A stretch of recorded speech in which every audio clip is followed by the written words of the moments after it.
for my first ever game, I thought it would be deeply, deeply hilarious to hopefully bring you all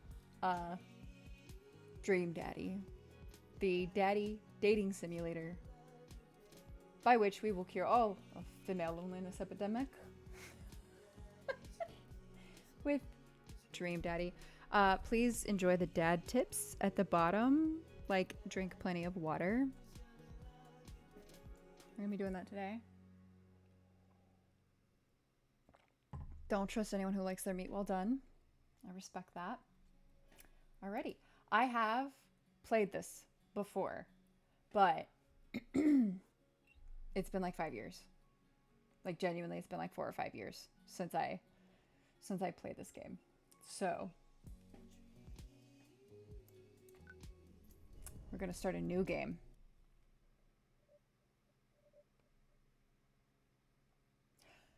This game is not voice acted. I forgot about that. Zzz. Dad! Zzz. Dad, wake up! Wake up, pretend to be dead, 5 more minutes. Let's go with pretend to be dead. I let my tongue roll out of my mouth and stop breathing. Amanda shakes me. I don't know who Amanda is. Dad, come on, Dad. This hasn't worked on me since I was 6. I'm sorry, Amanda. This is the end for me. This is what I sound like, I guess, in my brain. Dad, I swear to God. Amanda, I bequeath you all my earthly possessions. Spread my ashes over my recliner. Okay, well, of course, better get into the moving van because it's leaving soon. I don't know why she's so annoying. Oh, she's so cute. I forgot how cute she was. I finally open my eyes and sit up. I'm lying in the middle of the living room, spooning a moving box. Spooning a moving box? That does not sound comfortable. I yawn and stretch. Morning, Manda Panda. Oh, that's cute, too. Ugh. Oh, it is voice acted, but only voice acted so that she can be disparaging of me and my love for her. Excellent. Yikes, Dad. Oh, yikes. Dad breath. Go brush your teeth. I think it's just morning breath. I don't think it's like dad specific. Eat plenty of carbs the night before a big game. Real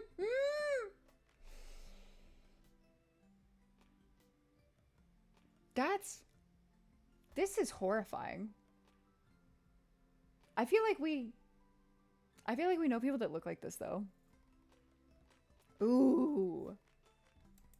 Are we going Twinkie? Are we gonna be twinks? Twink dads?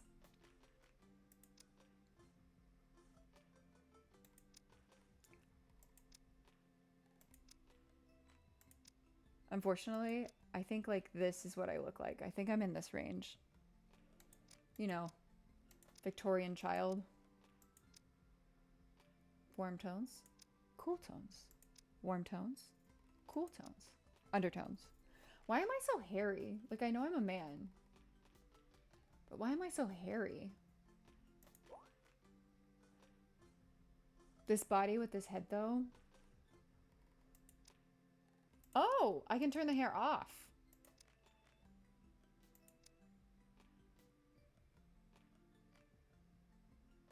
I think I need the hair. This is roughly what I look like in real life. With like the little sports bra, the little pants. This is what I look like when I go to the gym. Although I don't have the matching set. I think I own like one matching set in the whole of my workout attire. And it's not blue. So, that's a little too thin for me. I'm gonna go with this because I think this is what I genuinely look like in real life. Okay, so that's bod. Heads. Heads. What do I... Ooh. Am I being too nice to myself here? Do I need a shadow? Yes. Why is my head so big? I think this is what I look like in real life. I say that like y'all can't see me.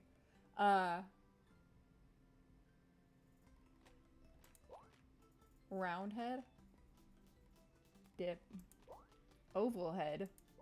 Heart head. No. Diamond head. Square head. I guess square head is more triangle. Chin head. Well, that's me. I am a chin head. I have much chin. Oh my god. I forgot you got to do this. Excuse me. Oh. Oh. Do I need to be redheaded Goku? What about lavender-headed Goku? Oh, that is cute though, I will say. Why are my eyebrows still pink or still white though? And why is my forehead so big? This is distressing. Oh, this pink is cute though. Do you see yourself in this game? I can't remember if you see yourself or not. I like this color. This color is good. Thank you. I don't think you do either. But why are my eyebrows? Oh, thank God. There is a section for brows later.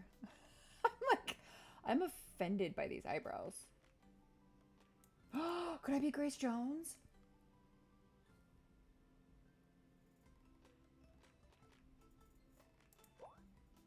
Oh, I like this hair. I think this is what my hair looks like in real life when I put it up. I don't know why I'm trying to make this look like real life. I'm limited. I have a limited imagination. That's what my husband looks like.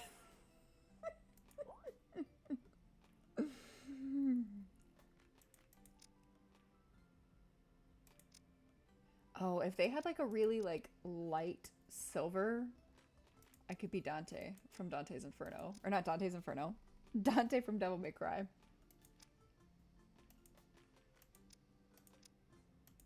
I like this color. I think I'm gonna go with this hairstyle though. Let's fix my beady little eyes. Heart eyes? Heart eyes? Are you kidding me?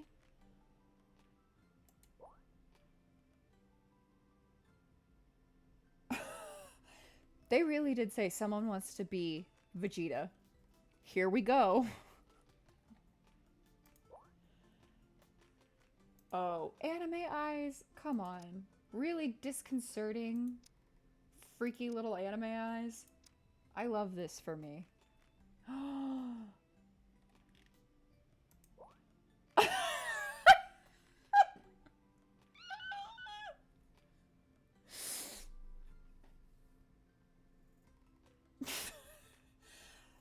You know, Polchuk from Gravity Falls, the guy that runs the pool? That's what this looks like to me. I'm going anime eyes, and I'm going these big green anime eyes. Button nose? Ew. Snub noses freak me out. Roman nose? Hell yeah. That's the way to go. But I am gonna look at hawk nose. Hit me. What's the difference between a Greek nose and a Roman nose? Weren't they all like... They were neighbors? I guess the Roman nose has the little beep borp. I feel like I have a beep borp in it. Let's go with Roman nose. Aquiline. You know what I mean? Mouths.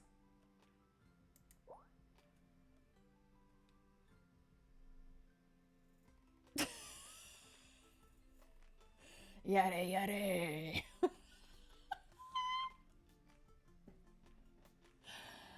Oh my god. This is gonna be the whole first hour. The whole first hour is just gonna be me putting together my dad. My dad? Triggered. Just dressed like this, walking around, my tongue out. What am I, Trixie Mattel? I love the sneer. I think the sneer is very funny.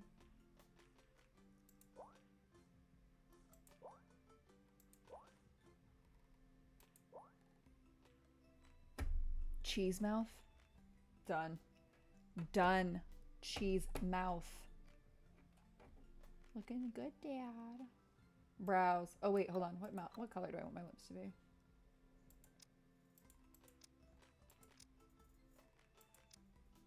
I don't want, no. This matches my outfit. That freaks me out.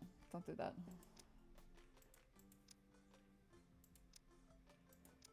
Do we... I like these, but I'm worried they're too close to my hair color. Hold on, I gotta fix these brows because they are making me insane. I want them to be the same color as my... Oh my god! Oh my god! I look like an anime trope. No. Wild brows.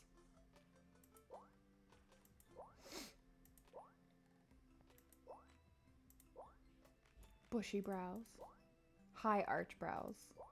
Round brows. See, this is what I have in real life, I think. Round brows. I think I'm... How do I feel? Okay, hold on. Do I get rid of the shadow? No, I like the shadow. Oh, wait, no, hold on. There's a facial hair option.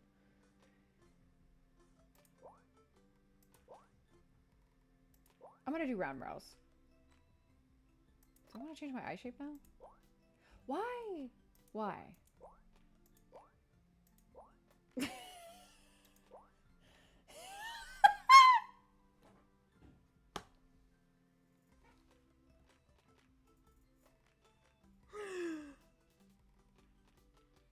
Oh my god, this is so good.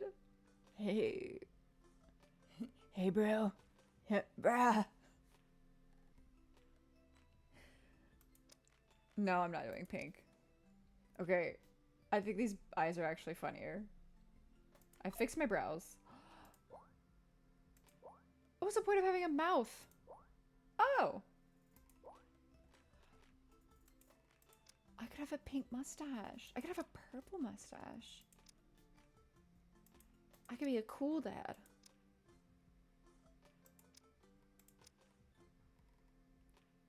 I like the idea of slightly redder beard.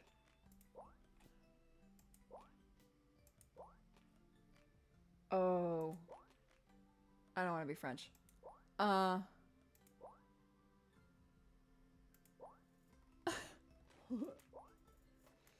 like the idea of a beard though, but I don't let it work on my mouth.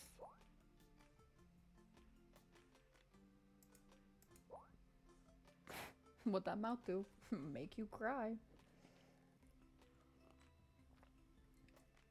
Is the horseshoe too ridiculous?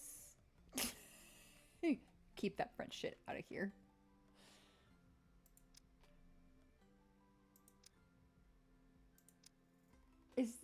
Is the horseshoe too ridiculous? No, I like this like bright red. I don't know. I could match with the rest of my red, but I like the idea of a bright red. Or a green. Oh my god, this is so funny. Glasses? Safety first. Oh, no. Those are not safety first. Those are douchebag. Vintage glasses. Those look cute. And you can change their colors. Oh. Oh my god. Oh, the mustard is cute. Look, I'm giving the people what they want. And what they want is to play dress-up dolls. I don't make the rules. I actually really like the Vernon glasses. Let's see. No. No. No. Oh my god.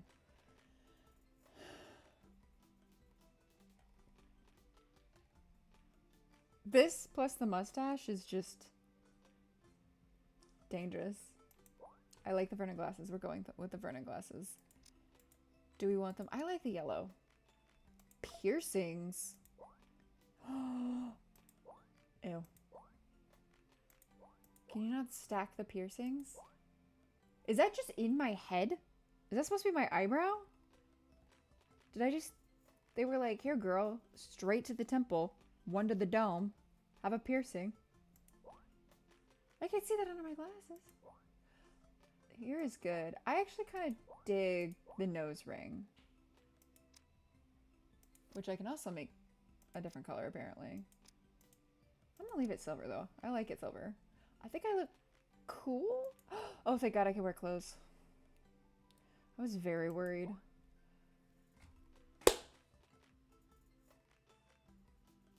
Y'all.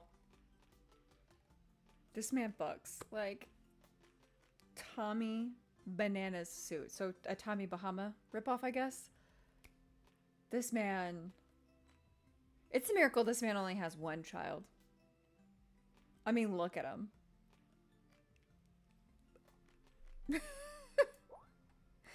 Ooh, I don't know about that. Well, that's a little too. That's kind of cute. No. Oh, no. No. I would wear that.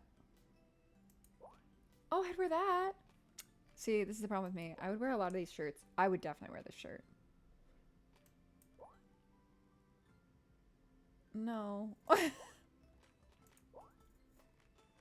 Underoos? Walking around in your underwear is an option?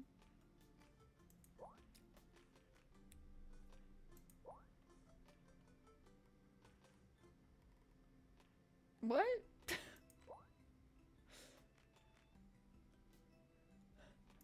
Who are these named after? What is Danny clothes? I'm going with this. I'm going with the Tommy Banana suit. I think this is beautiful. I think I'm a beautiful, capable young man, young father, looking for love. Name that dad.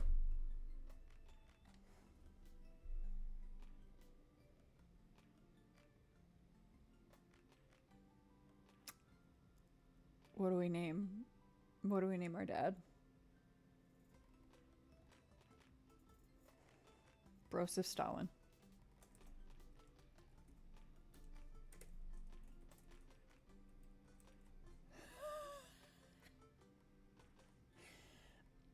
Please hold.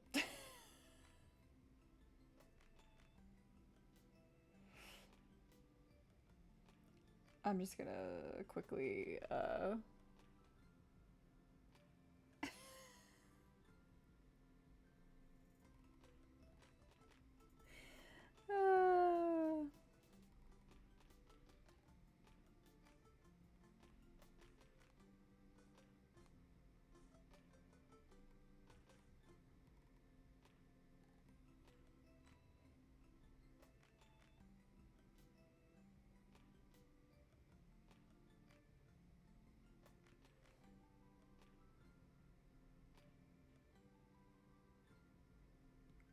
there we go.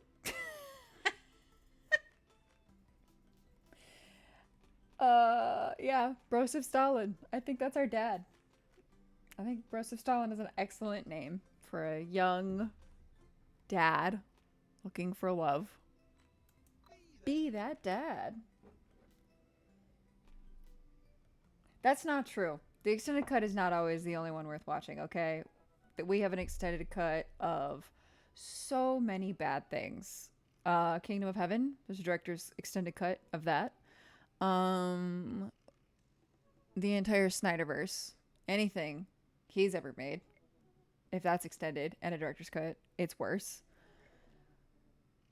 Yeah, no, not every extended cut is better. Did you fall asleep packing? Why is she from the Midwest? You do see yourself. I got most of it done, I think. Is that what we sound like? I got most of it done, I think. Yeah, that's good. That's dad-like. Searching around the room, it looks like I did a pretty good job. Every box is sealed, except for one. Wait. Straggler. What's in it? Looking into the box, I see a bunch of old photos and little photo albums. That'll get you. Wanting to, like, catching up with, like, photos and stuff. It gets me every time. Whoa, I haven't seen those in years. I pull out one of the dusty albums from the top of the pile and we begin looking through it. See, she was even cool as a baby. There are no photos of me looking this cool as a baby. This was not a thing. That's the coolest baby I've ever seen. See, she even knows it.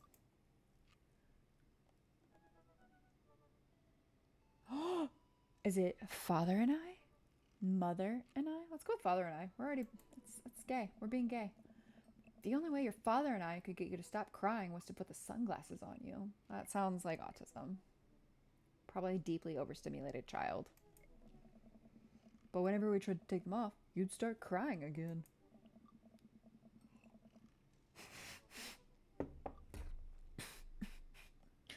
You spent the first 2 years of your life with sunglasses on. Nice. Halloween when you were maybe 4? A dinosaur ninja turtle princess thing? Oh my god, that dragon costume. You couldn't decide between being a princess or a dragon, so you went with both. Princess Dragon. Why do I remember crying in that dragon costume? You saw yourself in the mirror and realized you were afraid of dragons. Seeing yourself inside the dragon's mouth was a realization of your greatest fear, I think. Bruh, I look like I'm about to sell you something. I love this. Right, yep, definitely repress that memory. I don't want to change my voice for my own character. He can just have a really high girly voice. And this was in your horse phase. Some girls never outgrow the horse phase. Dad! I believe you named that plush horse Sir Horsington the Brave. I don't think that was his... Amanda lunges for the photo, but I quickly snatched it away and hold it above her head with my superior dad arms. Nice try, but this is important blackmail for later down the road. We're very smart. Go ahead and try me. I've seen pictures of you and your ska band. Ska band! There you go. Ouch, kid.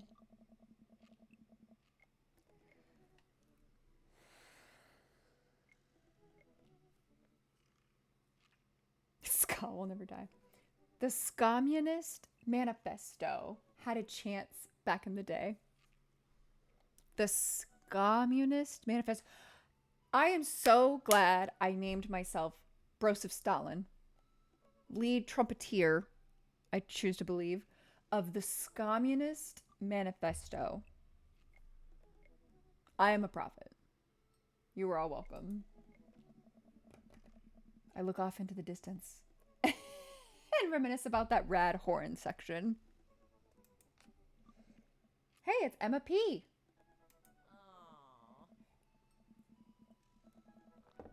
No, Dad, that's Emma R. I didn't meet Emma P until high school. How many Emmas you got, girl? Thank you for that. That's fantastic. Honey, I promise you wholeheartedly that I will never stop mixing up those two. Dad! Emma R has been my best friend since I was 7. Give it like a little bit of effort. It's a very dad thing to do. Oh, right. Emma P was the one who fired a flaming tennis ball at the police station. Love it. Lighter fluid, tennis ball, tennis racket, right? Dad, that was you. Hell yeah. Communist Manifesto. Oh, right. I was a wild child. I was 6 when you did it. Okay, Amanda, I wasn't aiming for the police station. It just happened that there was a police station in the vicinity where I wanted to hit a flaming tennis ball. Dad. Yeah, I remember you explaining that to the police. They didn't believe me either.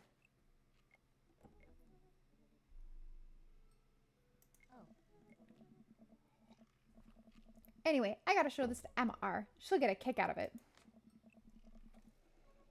The first photography award you ever won. It's a ladybug. Yeah, and I got us a $20 gift card to McFridays. And then you got food poisoning from the cheesy Toes Tada Blasts. Why are there Z's and everything? I think you mean food poisoning, you know, with a Z. I love that the only voice acted parts are just her being exasperated with me. Dad! Still can't drive past McFriday's without gagging. That's fair and valid.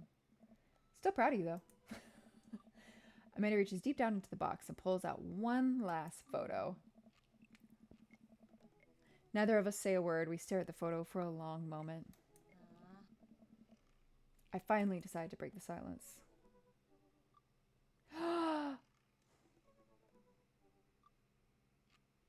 Adopted you. Let's go with adopted you. It's kind of a funny story. The day we brought you home, we got into a car accident. It wasn't anything big, just a little fender bender in the parking lot. But of course, I was freaking out, and the little old lady who crashed into us was freaking out, and I didn't know what to do. But your father, oh man. He holds my hand and looks me directly in the eyes, the calmest I've ever seen him. He says, "It's okay. It's all gonna be okay." I'm gonna cry now. He was right, you know. I stare at the picture for longer. Maybe too long. I miss him.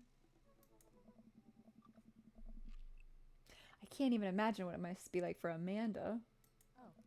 She pats me on the back. Come on, Pops. We gotta finish packing. The moving van won't wait forever. I don't know why in my brain she's like 6. She's clearly like 17. You're right. This car is fantastic as well. Amanda and I pile into the car and take one last look at the old house. There's a house. These are houses because there are shops across the street. And these look like shops over here as well. So many memories here. Hard to believe your father and I bought this place almost 20 years ago. Rich. Hey, remember when I shattered the front window playing catch? You always had very strong arms. This is true. Hey, remember when I shattered the other front window pretending to be a robot who breaks windows? You were a very imaginative child. I'm a very patient father. I'm an incredibly patient father. That's what I'm hearing. Hey, remember when I broke the back window plate?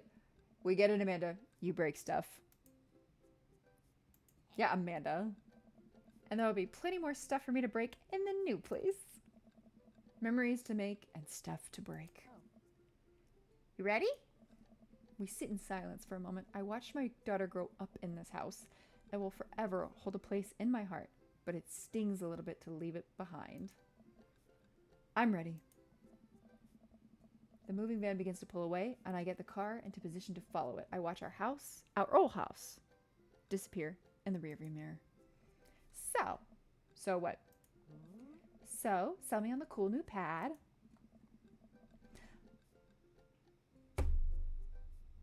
I clear my throat and do my best cheesy announcer voice. Nestled in beautiful, scenic downtown Maple Bay, our new house features... Not only are there bedrooms for your sleeping pleasure, but couches and floor space where you can, yes, catch a wink. What a deal! I mean, if sleep weren't for the weak. Aha!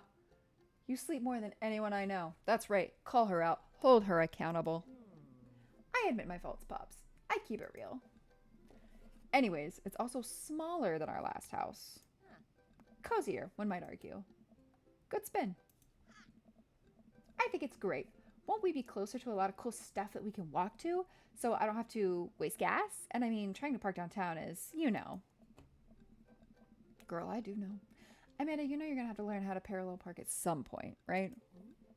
Not going to happen, Pops. I think someone needs to do a 3-point turn on their attitude. I don't know how to do that either. Girl, you don't know how to do a 3-point turn? Girl. See, this is propaganda, okay? Knowing how to parallel park is feminism. You need to know how to parallel park. I'm so tired of girls that cannot parallel park. Stop doing that. It's a power move. I don't like doing it, but I can do it. Have you met the neighbors yet? Not yet, but the neighborhood seems pretty quiet. Did y'all buy this house sight unseen? Is this... Do you know where you're going? So you won't have to chase any rowdy teens off of your lawn. You are the rowdy teen, Amanda. I'm a prophet. You are the very teen you mock when you say that, honey. I'm in my last year of high school. I'm practically dust. Yeah, you're a real... Don't you dare. Senior. Oh. Dad, I know where this is going. Citizen. I'm just gonna ignore that. But I won't forget it. Teenage girls never do. So what's item number 1 on the new house agenda? Well, first, we'll need to forge a path through the solid wall of boxes that's blocking the living room. I still have to install the washer and dryer. We need to go grocery shopping. Yeah, like moving stuff, man. Pops, cool your jets. You have to promise me that we're going to take a break and explore the neighborhood. I mean, you can explore the neighborhood, but girl, where are you going to sleep tonight? Okay, you're right. We'll get some work done and then check the area out. I think Amanda's a bad influence on us. We pull up to the new house and step outside. The lawn is freshly mown. Nice. And the for sale sign is still in the yard. Interesting. Hi-ya! I think that's what it's supposed to be. And with a swift kick from Amanda, the for sale sign is no more. Nice form, sweet pea. I got a problem with authority, which same. I'm so proud. Man, all that karate chopping tuckered me out. I could really go for a sandwich. An ice cream sandwich. Sweetie, it's 10 a.m. Okay, I'm not here for this anti-breakfast dessert propaganda. We believe in breakfast dessert in my home.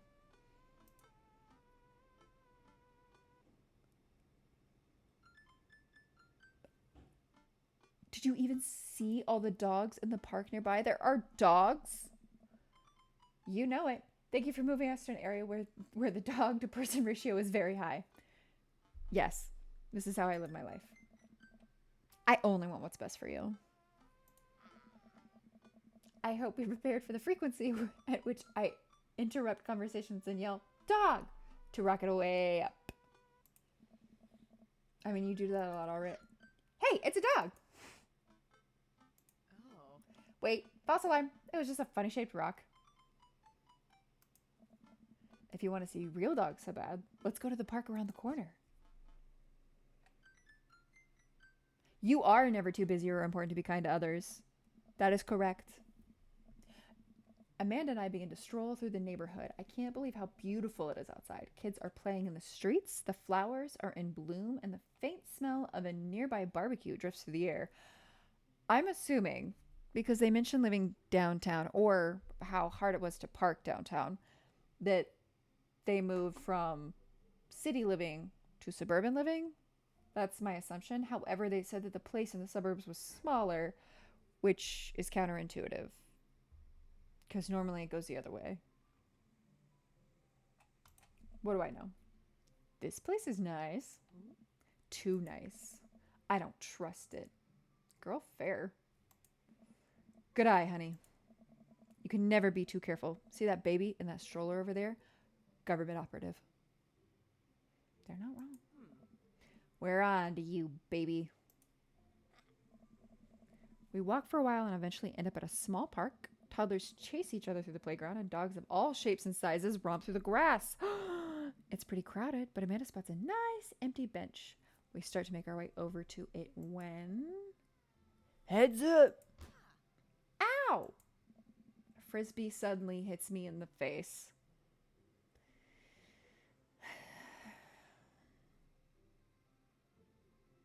I would have an issue with that. Woof! A corgi with a neat plaid handkerchief tied around its neck bounds up to me, wagging its tail. Well, all is forgiven. If you have a cute dog, there's a lot I will forgive. Did you throw this thing at my head? Bark. He runs around in a circle and nudges my leg with his nose. Oh god, this is the cutest dog. It sounds like the cutest dog. Actually, incorrect. Frank is the cutest dog. So, sorry about. Impart upon me your wisdom, tiny dog. Woof woof. He's not wrong. How did you know? Barf. My god, this dog knows more than he lets on. You definitely could have caught that. Who the... A guy in a Hawaiian shirt jogs over to us and takes the frisbee from me. Do you think this is one of those dog dads that matches the bandana to his own outfit? Because I'm getting the bear vibes, and that seems like a very bear thing to do. I'm sorry. You know, frisbees are traditionally caught with your hands, not your face. Bitch, why don't you catch my hands?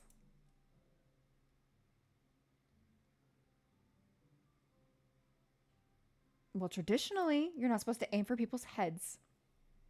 But I'm fine, thanks, because you didn't ask. Ha! I'm just messing with you. I'm Brian, by the way. No one cares. Literally no one cares. Just so we're clear. I'm Brosif, and this is my daughter Amanda. Brosif Stalin of the Communist Manifesto. Maybe you've heard of us. I look over at Amanda only to find her sitting on the ground, rubbing the dog's tummy. Girl, same. Girl, same. Hi.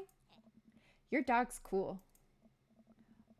Old Maxwell sure loves the attention. He's not the only one, obviously. It's great to see another father and daughter out here on such a sunny day. Where's yours? Brian gestures over to a grassy knoll. Shooter on the grassy knoll. Where a young girl sits on a checkered blanket. She's reading a book bigger than her head. She puts it down and heads over to us. Oh no. Is she gonna be rude too? Oh, she's so cute. This is Daisy. She's reading the Brothers Karamazov. Is that how you say it? Karamazov? Her teacher tells me that she has the reading comprehension skills of a high schooler. Well, my daughter's in high school, so get good. How old is she? 10. She's a precious little youngster. I hate you. I cannot stand you. Oh my god. Wow.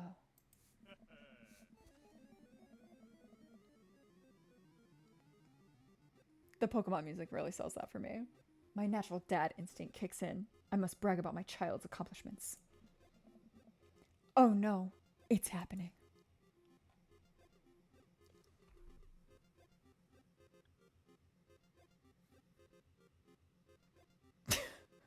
This is beautiful. I love this.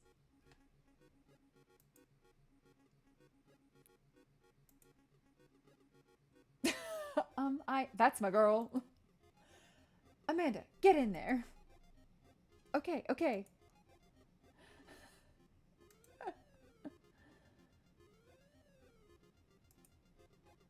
You can't switch daughters. Amanda's your only daughter. Brag. Amanda here just recently won a local photography award. Wow, congratulations. Brian loses 10 HP. Daisy actually just won a statewide poetry contest. You lose 15 HP? Because it's statewide, she gets an extra 5 HP off of me? Rude. 6570. Ugh. Can I use an item? Oh, is the grade card gonna not be the move? Spelling bee photo. Just fumbling through your phone's browser, you managed to pull up a photo of Amanda winning her 10th grade spelling bee. Wow, congratulations, Amanda. Daisy is getting prep for her annual spelling bee right now. Hopefully this will be her 3rd one in a row.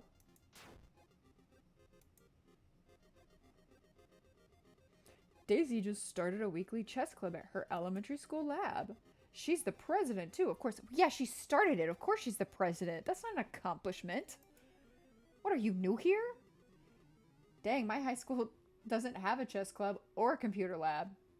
Oh, okay, so this is the haves versus the have-nots now. Now we're getting into it. Now we're getting into the Communist Manifesto. I lose 10 HP for that? Because of capitalism? I'm gonna brag again. Last week, unprompted, Amanda helped an old woman with her grocery bags. Boom. Extra powerful. He loses 20 HP. Daisy sold enough candy bars this year to get the top prize, a canoe. Once again, we are this Brian stands capitalism. That's what we're hearing here, okay? Wow, you have money and your daughter does really well. Surprising. We're taking it out next weekend. She also has, she's actually 6, so like the high voice makes sense for her. How is that even possible? Amanda could barely get one of those sticky hand things. It's extra powerful. You lose 20 HP.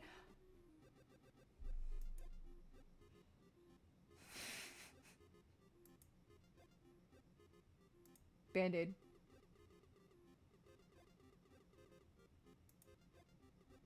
Amanda, what are you doing? Being a protective parent. Anyone would agree it's an initial gesture. You lose 10 HP. Did I mention Daisy's? Daisy said her first word at 10 months. Daddy.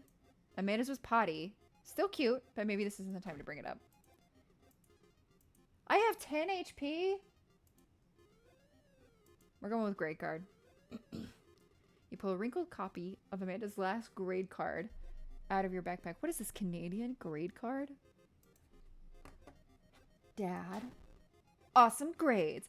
Brian loses 25 HP.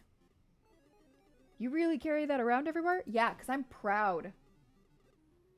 I lose 5 HP for being a proud father with a smart daughter? Rigged. This is rigged. She has all of her adult teeth and she's never had a cavity? She's 10. Amanda subconsciously pushes her lips together to hide her teeth. Brian's a dickhead. It's extra powerful. You lose 20 HP. Boy, it's been such a treat getting to meet you two. This man is terrible. Argh! Did he have to add insult to injury by being such a gracious winner? Was he a gracious winner, though? Was he? He seems like a dick. So I take it you guys are new to the neighborhood. What gave it away? The fact that you've never seen us? We just moved in. Do you live around here? Yeah. We live in the cul-de-sac down next to the coffee shop. What a coincidence. That's where we live too. Great. I'll see this man all the time. Small world. Yeah, Daisy and I are in that little ranch-style house on the corner. Probably the biggest one. I know that house. It's just like ours, but slightly bigger and better landscaped. Does this guy have to outdo me at everything? Clearly he does, apparently. Just nothing driving him in life. What a lovely place. Well, I don't want to take up any more of your time. Really nice meeting you guys. You'll have to stop by at some point. I won't. Yeah, definitely. Bye. Brian and Daisy walk further into the park with Maxwell happily trotting along in tow. I should have stolen their dog. He deserves it. Dot, dot, dot. Did you get the feeling that he was trying to one-up us? Yeah. Trying and succeeding. I can't believe that kid's only 10. When I was even, what was I even doing at her age? Girl, you were making art, okay? We're all on journeys. We all grow and we bloom at different times. It's a corgi. What's a bit? It's a corgi. Oh my god, it's so cute. I'm sorry. I'm losing my mind over chat. There's a corgi. I believe you had a bit of a thing for horses. Oh, Sir Horsington, the brave. So, Yeah, I was equestrian. Shame that didn't pan out. Could have majored in comparative horse studies. It's not too late to minor in horse creative writing. Too close to the truth, Dad. Let us never again speak of the fantastic adventures of Sir Horsington the Brave, an epic in 7 parts by Amanda Stalin. I have made the right choice in this name. We laugh off the horse epic and walk around the park a bit more, enjoying the day.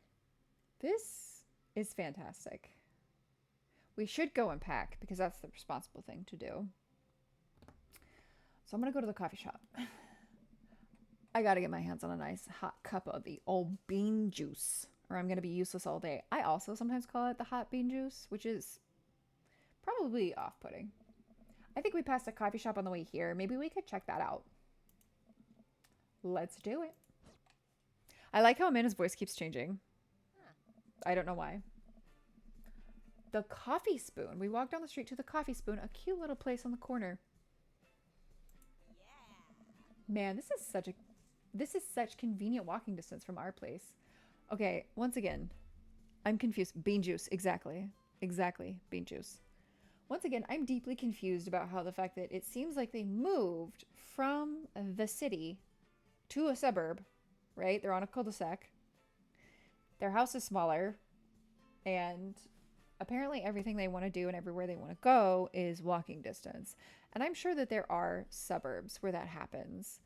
I've never experienced one, so I'm confused how they're in a suburb and they're walking distance to a park, a coffee shop, and an entire shopping street. Just gonna... I mean, I guess. What's wrong?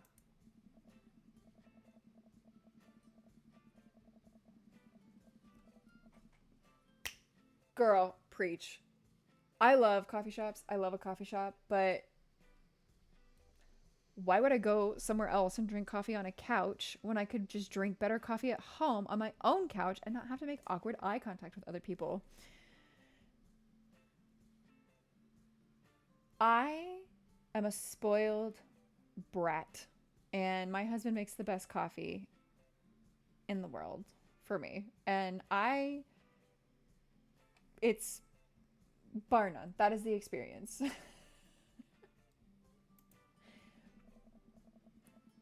At least when I'm home, some random guy is going to come up and sit on the recliner next to me, and I won't feel like a little weird about it because technically he's not sitting at my table, but he is very much within my personal zone.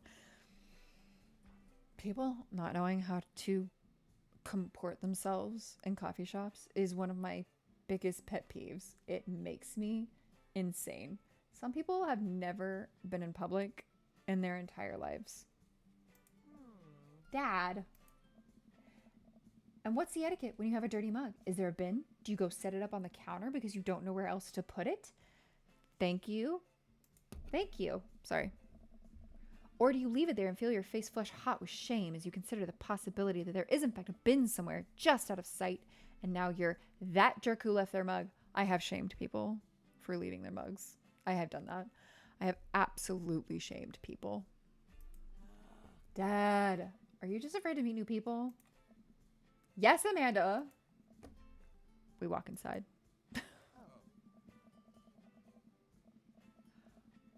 Oh, yeah. The inside of the coffee shop is incredibly warm and inviting. Vinyl records line the walls, and patrons lounge around on well-worn-in couches.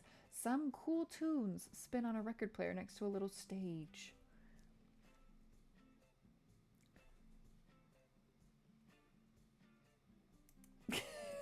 I don't know what I have to say about this. This man looks so nice. Hold on, I think I need to make my screen a little bit smaller so y'all can see how cute he is better. This man just looks nice. You know what I mean? Welcome to the Coffee Spoon, guys. How's it going? Wait, hold on. He has to have a name. He has to have a voice. Welcome to the Coffee Spoon, guys. How's it going? That's the vibe. We've decided. What's with the name? Oh, it's kind of dumb. It gets mentioned in this poem I like, and I thought it was a good idea at the time, and I suppose now it's still a good idea because, like, the business is still running.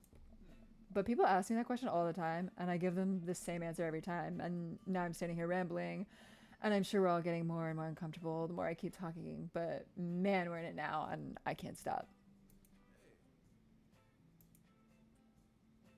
I like your anxiety, Matt. Oh my god. Poor Matt. So, what'll it be? I scan the chalkboard menu and I'm immediately overwhelmed. This, you know what? Yeah. This is one of those places that has like 14 specialty lattes and they all have a different syrup and probably a spice. I'll have a iced Tegan and Sarah, excuse me. A chai Antwoord. Godspeed you, black coffee. Oh my god, I'm gonna have to go with chai Antwoord. Spicy. Ooh. He likes it. Spicy. I don't get it. Oh, it's a pun. Antwoord is a South African rap group. They're pretty well known for their evocative imagery and hyper stylized music videos. Their music is as catchy as it is disturbing. Fun. I'm doing the thing again, but coming right up. And for you? I'll have a macchiato de Marco, please. Coming right up. Do you want that in small, medium, or biggie smalls? Medium? Wait, is biggie smalls big or small? I should change that, shouldn't I? Matt sits to making our drinks, and Amanda and I take a seat on one of the couches. What's his deal? Let the man make his puns. They're cooler bands than you listen to anyway. Hey. Hey. Ska was cool once. Back to ska. Ska forever. This couch is actually pretty comfy. Maybe not comfier than our couch, but it's all right. Good lumbar support. You sink right into it. I hate a couch at a coffee shop. I just do. It feels grody. I don't know why. It feels unclean. I like a chair. I like back support. Okay, it's comfier than our couch. Amanda nudges me. This place is right next to our house, and that guy seems not only cool, but also just as uncomfortable with talking to other people as you are. Glad he owns a business. That's not weird at all. You should totally become friends with him. I don't know. Come on. What did we say about meeting new people? I can't meet new people if I always stay inside and don't go outside and also don't talk to people. See? We're making progress. Matt sets our drinks down at our table and I immediately burn the roof of my mouth. Girl, same. That's how I live my life. Good one. Hi, we're new in the neighborhood. I'm Amanda and this is my dad, Broseph. This is gonna go over well. Oh, right on. Pleased to meet you both. You ought to come by when my daughter's hanging around the shop. You two might get along. Because she's also weird and artsy, I take it. Yeah, I'm sure maybe we'll maybe come in from time to time. Amanda kicks my leg from under the table. I get not wanting to commit, okay? I'm sure we'll be in here a lot. You know what? Let me get you guys' opinion on something. Is it guys or guyses? Guys. We're gonna go with guys. Matt goes into the back and comes out with a fresh plate of something that smells amazing. I'm working on a new banana bread recipe and I need help coming up with a name for it. You're working on a new banana bread recipe and you have to rename it? It's banana bread. Well, I think we're going to have to taste test it first so we can get the full flavor profile of, you know, and really appreciate the flavor sensations of I've Got Nothing. Amanda nods vigorously. She knows this game. Yeah, we need to give that Nana bread a taste if you want us doing free creative labor. I think that would be commensurate with I've taught her well. We have trained for this day.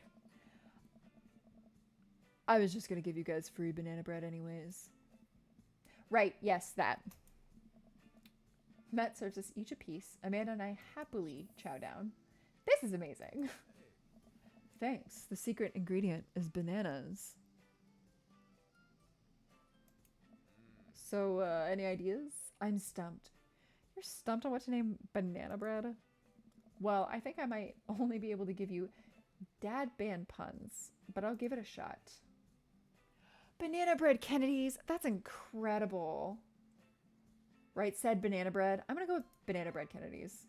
You know, like the punk band? I know. I thought you said you only knew dad band puns. I'm a hard dad. Goodness.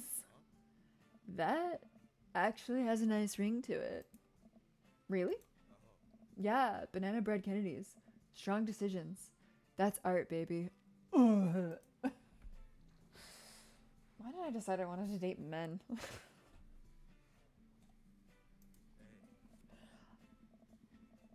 I wanted to say baby because I thought it would sound cool, but once I said it, I realized that it just didn't sound good coming out of my mouth. And maybe I should just leave saying baby to the professionals.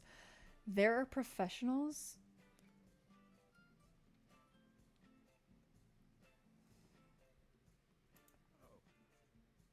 Professional babies. Enjoy your coffee. Thank you for all the cheers. Thanks, baby. Pew, pew, pew, pew, pew. See, it sounds good when you say it. You just like hearing me call you baby. Across the way, a man catches my eye. He sits by himself, brooding over a cup of coffee. Our eyes meet just for a moment. Girl, what? I hastily look away, hoping he didn't catch me staring. Who is that? We finish up our drinks and head out. I'm sorry, you just burned the roof of your mouth. And now you're finishing up your drink?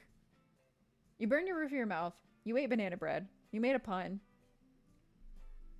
You ogled a man. And now you're leaving. What an outing for you, man. Thanks for stopping in. Take care. Okay, now that we're full of caffeine, where to? Girl, we need to unpack. We have work to do. I've got a lot on my plate right now. Did you know that moving is one of the biggest sources of stress for adults? Girl, it's a source of stress for everybody. Moving is the worst. If I never had to move again and I could just like appear somewhere else and be fully unpacked, choice.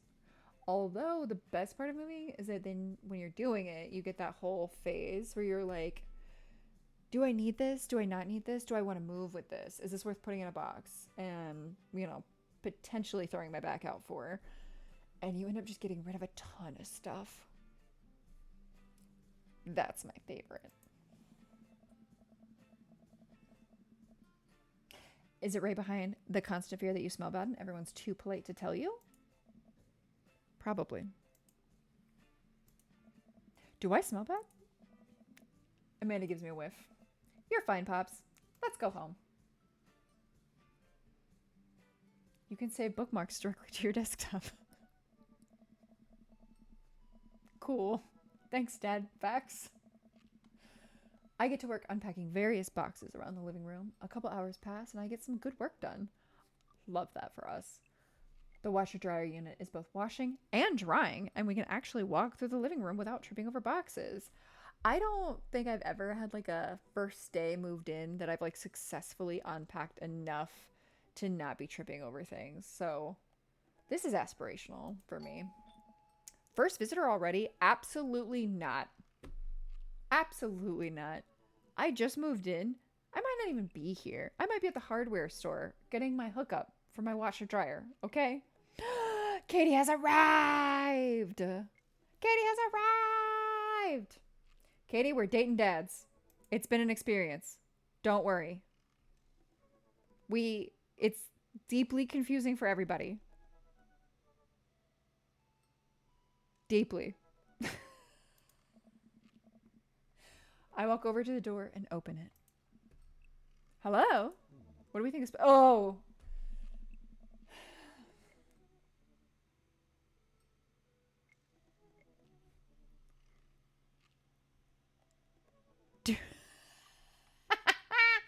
Yeah, I might be getting my washer dryer hookup, you know what I'm saying?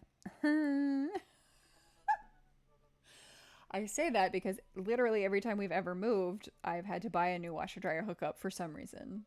And not just us. We've helped friends move and they've been like, guys, we need a washer dryer hookup because what we have is not compatible with the wall. We've done it a lot. I hate this man already. Katie, I don't know if you were here for the I don't know why I decided to date men. Girl, it's been a time, okay? I hate this man already. This man is giving youth pastor. This man is giving cult leader. This man is giving on the DL. Why do you keep doing that? The screen keeps making problems for me. Hell. Oh, also hell. Hell. Nice. Oh, where are my manners? My name is Joseph. I'm your next door neighbor. I'm also doing voices for all the characters. I hope you're ready because we've been on a journey. We have been on a journey. My name is Joseph. Oh, his name is Joseph. So he's definitely a religious freak. I'm your next door neighbor. Oh, yes. Hi, I'm Broseph. My name is Broseph Stalin. That's what my name is.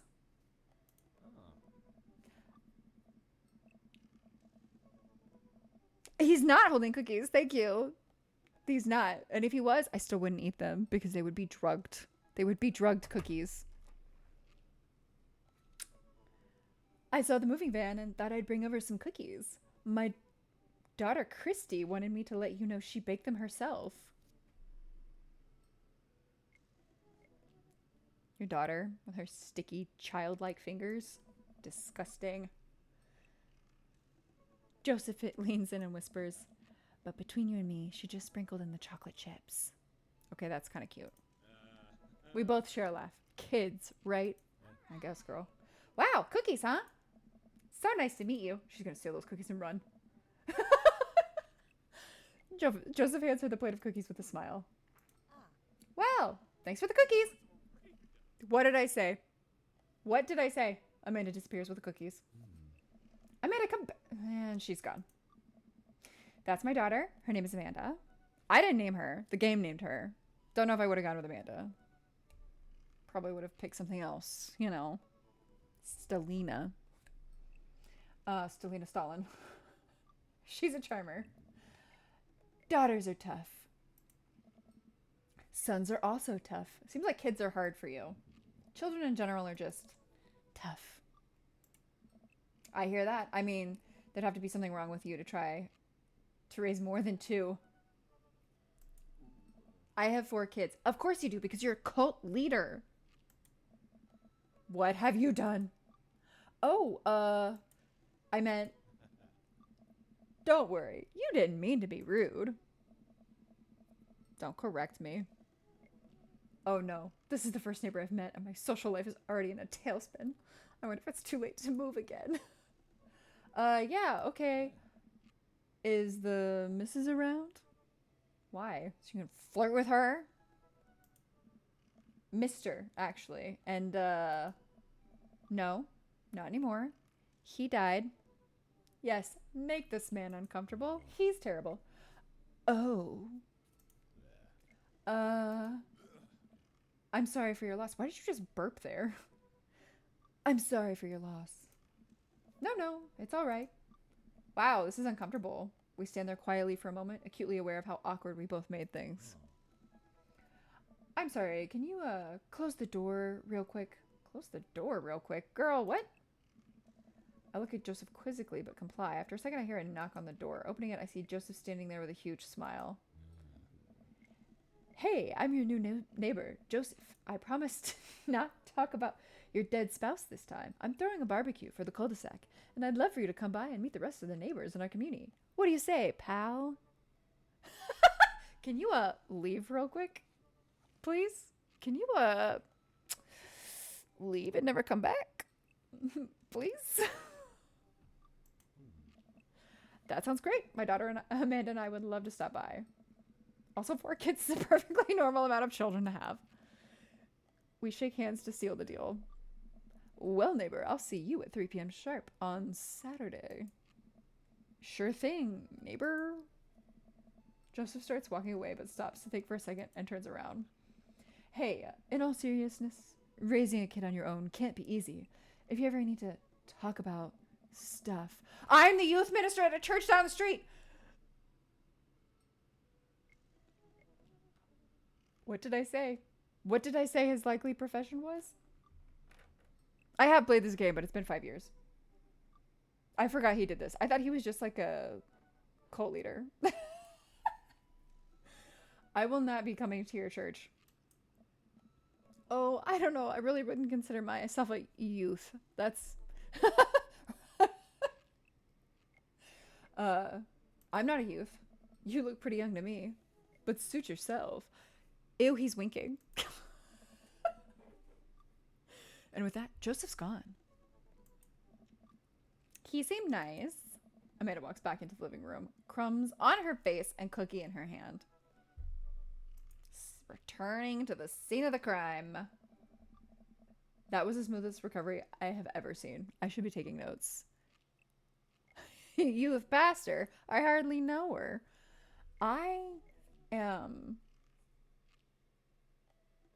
concerned about this character. See, you're already fitting in great. Where'd those cookies go? They're gone. I'm sorry. If it makes you feel any better, they weren't very good. So you ate all of them anyways.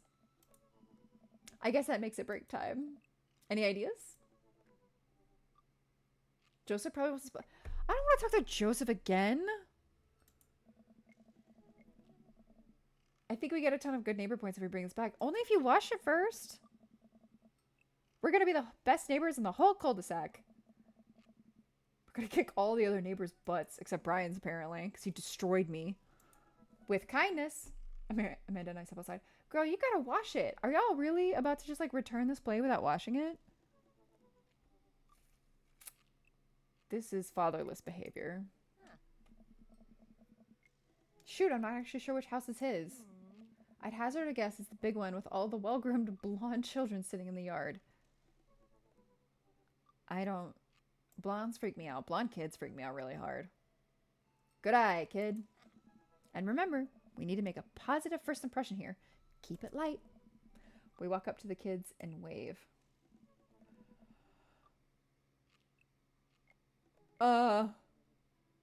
Hey guys, is your dad around? They all just stare at us like Gen Z stare. This is Gen Z.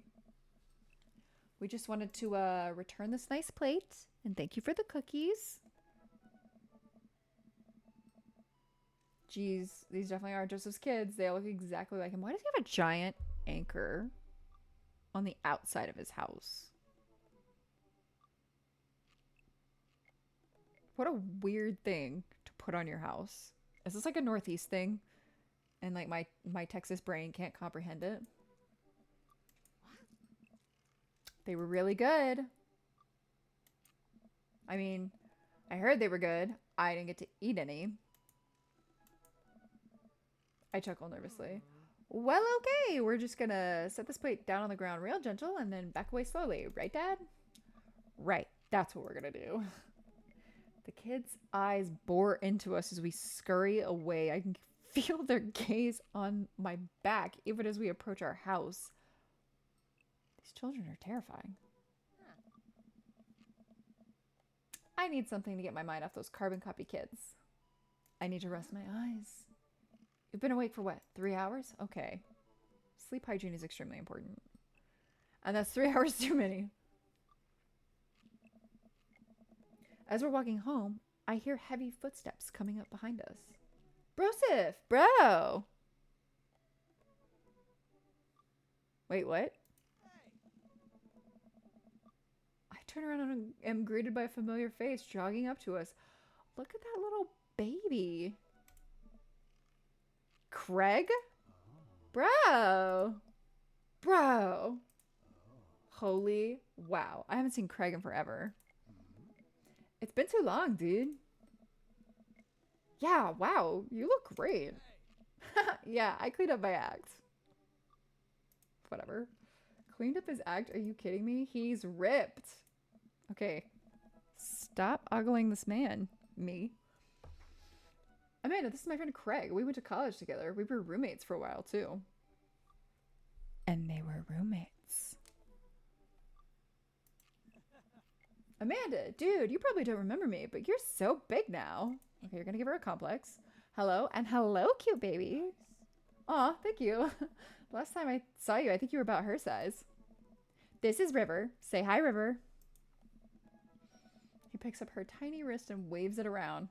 River gurgles happily. Good for River. Are you babysitting? Nah, dude. River's my kid. Of course you name your kid River. Your name is Craig. Man, it has been a long time. Feels like 1 minute we're rolling up to the exams with bad hangovers, and the next we're both fathers. Where you been, man? You have like a 16-year-old.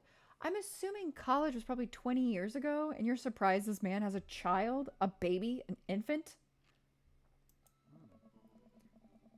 I was working out in California, and I just relocated the business back to Maple Bay. Where the hell you been, Loca? Craig, where the hell you been, Loca? Having babies, apparently. No kidding. Amanda and I just moved to this side of town. How's Smashley doing? What is a Smashley? I mean, Ashley. Ashley is her name. She actually still goes by Smashley, and we got a divorce last year. I don't know how to keep my foot out of my mouth, apparently, in this game. Oh, dude, I'm so sorry. It's old news. We take turns taking care of River and the twins. Twins? You also have twins? How many twins are in this neighborhood? It's all copacetic. Twins? You have 3 kids? See, earlier we discussed that having any more than 2 is insane. And we've run into a man with 4 and now 3. This is the daddy dating simulator, okay? You date dads.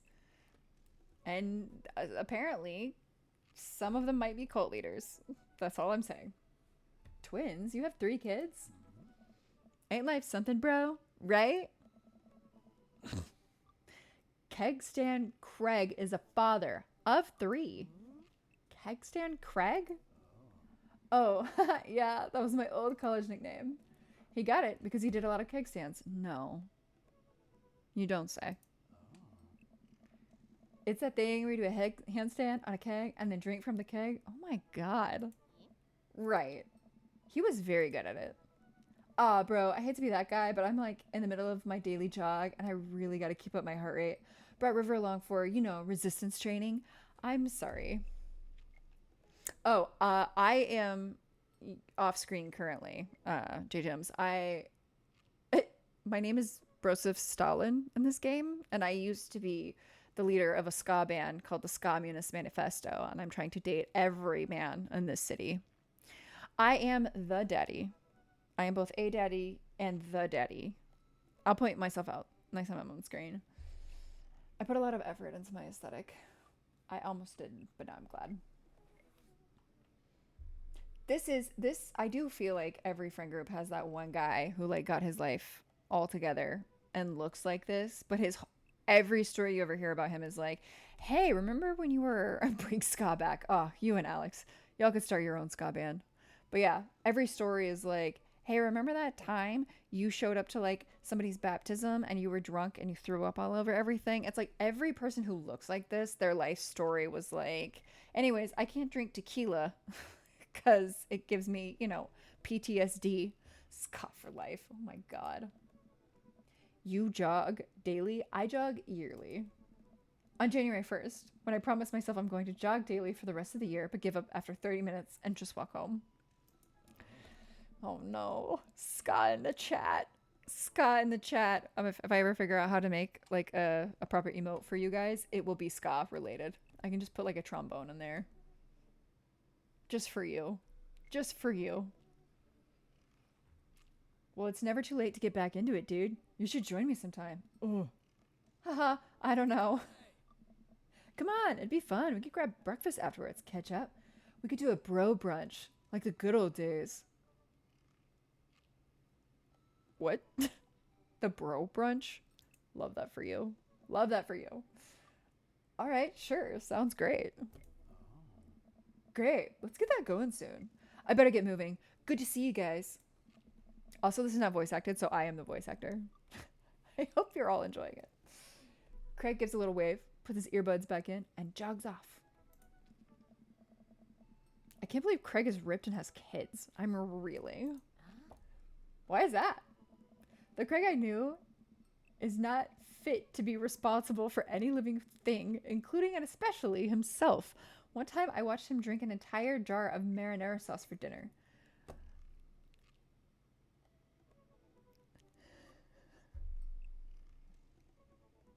Shut up.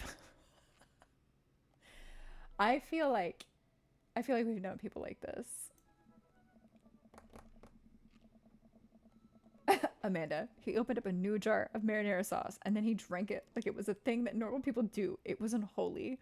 And then I asked him what the hell he was doing and he said, and I quote, "It's basically a smoothie, bro."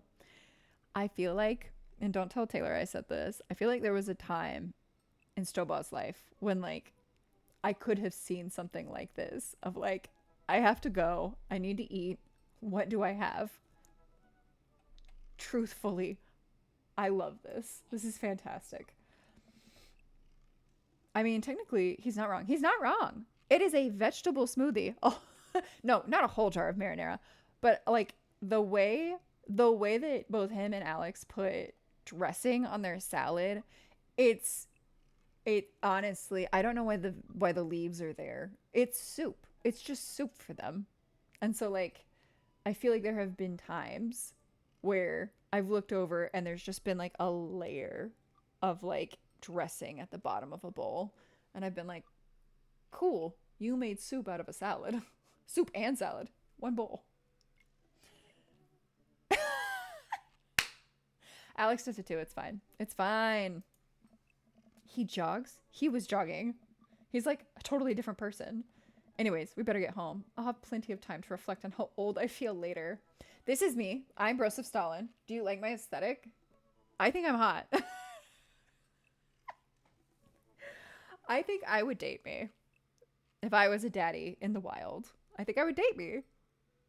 Look at me. I'm hot. Sleep is important. There's also little dad tips along the bottom of the screen every time. I don't look like Alex. I look like me. I do have a type, and it is Alex. Look, this is hateful, accurate, and unwarranted, and I don't appreciate it. Amanda and I flop down on the couch. Amanda has to shove some empty boxes out of the way before she can sit. We've also just moved.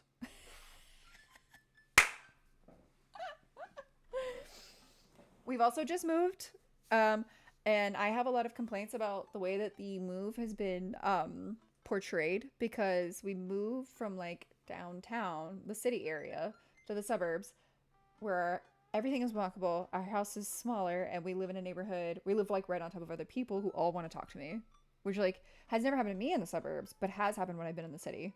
So I'm not saying it's killing the vibe. I'm just saying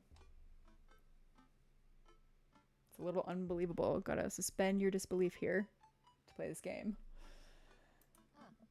Too bad we're gonna be putting this stuff right back into these boxes in a few months. No, don't say that.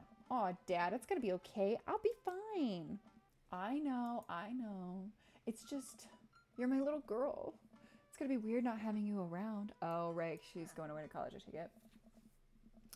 I'll come visit and I'll text you every day and I'll take lots of pictures. Well, you're a photographer. You better take lots of pictures. I mean, obviously, I'm a photography major. See? I'm a prophet. Amanda is my daughter. Theoretically. I did not get to name her. This is just what she looks like. And how she comports herself. I had no power over this. You promise? Of course. Are you going to be okay by your lonesome? Oh, come on. I'll be fine. I'll get a dog or something. That would be unfair. A dog? Forget art school. I'll stay for the dog. Thank you. If I had been like, I want a dog for years and years and years, and then I moved away to college and my parents had gotten a dog, I would have been furious. Furious. What do you mean you got a dog after I left home? What do you mean? Is that what it's going to take? Medium-sized dog, handkerchief around the neck. I get to name it. That's what it'll cost for me to give up on my dreams. I'm a woman of simple wants and needs. Same. Same. Well, a dog is a lot cheaper than college. Also, very true. Amanda laughs. Suddenly, a pile of envelopes slides through the mail slot. Am I gonna can I romance the mailman? Okay, apparently not. Speaking of college, Amanda darts over to the envelopes and shuffles through them. You already forwarded your mail? I'm so, like, I'm so caught up in the reality of much of this process that I'm just like, this is so unbelievable. She pulls one out and throws the rest back on the floor. Okay, a little rude. You could at least put them on the table, Amanda. This is from McGowan College of Art and Design. Open it! But I'm scared. It's just an envelope. Yeah, it's just like my entire future. Not a big deal. She takes a deep breath and rips the letter open with her teeth.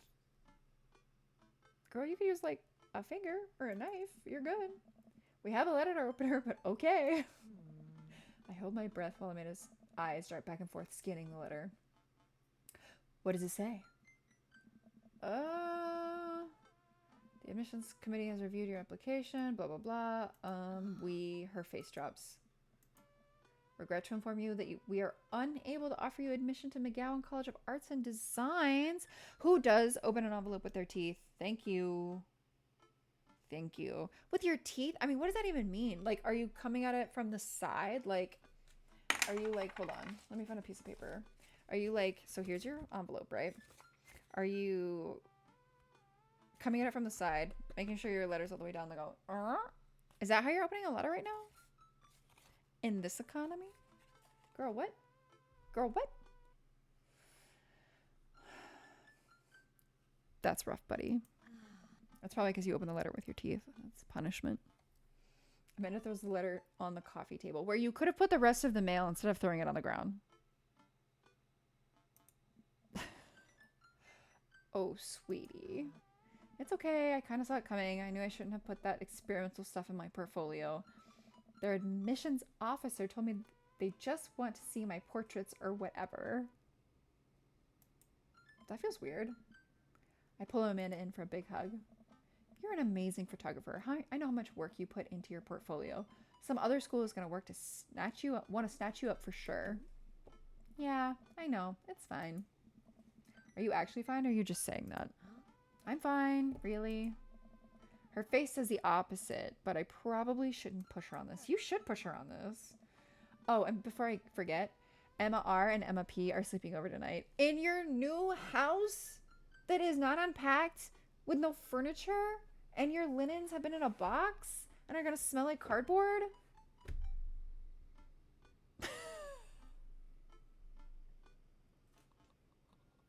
Exactly, they did rescind the offer. Would you... I mean, you know what? At 16, you're permissible. You're permissive. You live a different life. But would you have wanted to sleep over at someone's house when all of their stuff had just been in cardboard boxes? And like, I don't know, maybe, you know, maybe they think it's fun. Maybe they're like, ooh, cool. So... you need me out of the way because I'm painfully uncool? I would choose more delicate phrasing, but yes. Well, I'll have you know that I conveniently already have plans for tonight, so you'll have the place to yourself. Yeah? What are your plans? Quick, think of plans. Gotta attend the union meeting. That's right. Bossman's been writing us proles too hard. Us proles, the proletariats. It's time to rise up for our rights. Dad, you're not even gonna invite me to the riot? I'm sorry, sweetie. It's an honest day's work for an honest day's riot. I love this. I'm just kidding. I'm actually going to go out and watch the game. Any game? Like a specific game? The game? A game? Which game? You know, the game. The one that's on tonight. We all have the same confusion here. The game on TV, it's somewhere other than here. Okay, cool. While you're doing that, I'm going to do drugs and commit some light arson with the Emmas. High school, am I right? I'm concerned about you're hanging out with the wrong crowd. Amanda shrugs. I would expect you guys to be up to white-collar crime by this point. Maybe some money laundering at the least? You should say at the very least. I'm a straight rat, Pops. You're kidding about doing drugs and crime, right? Yes, Dad. Just making sure. I gave her a pat on the head. I'm sure she loved that. Have fun with your sports. Are you being sarcastic? No, making fun of sports is played out. All right, then. I do some light cleaning around the house and decide to clear out right before Amanda's friends arrive. Before I leave, Amanda stops me. Hey, don't forget that you have that meeting with my English teacher tomorrow. Oh, right, Mr. Vega. Yep, totally remembered. I'll be there. If you press the ignition too long, you'll flood the engine. See? Dad tips. This is important.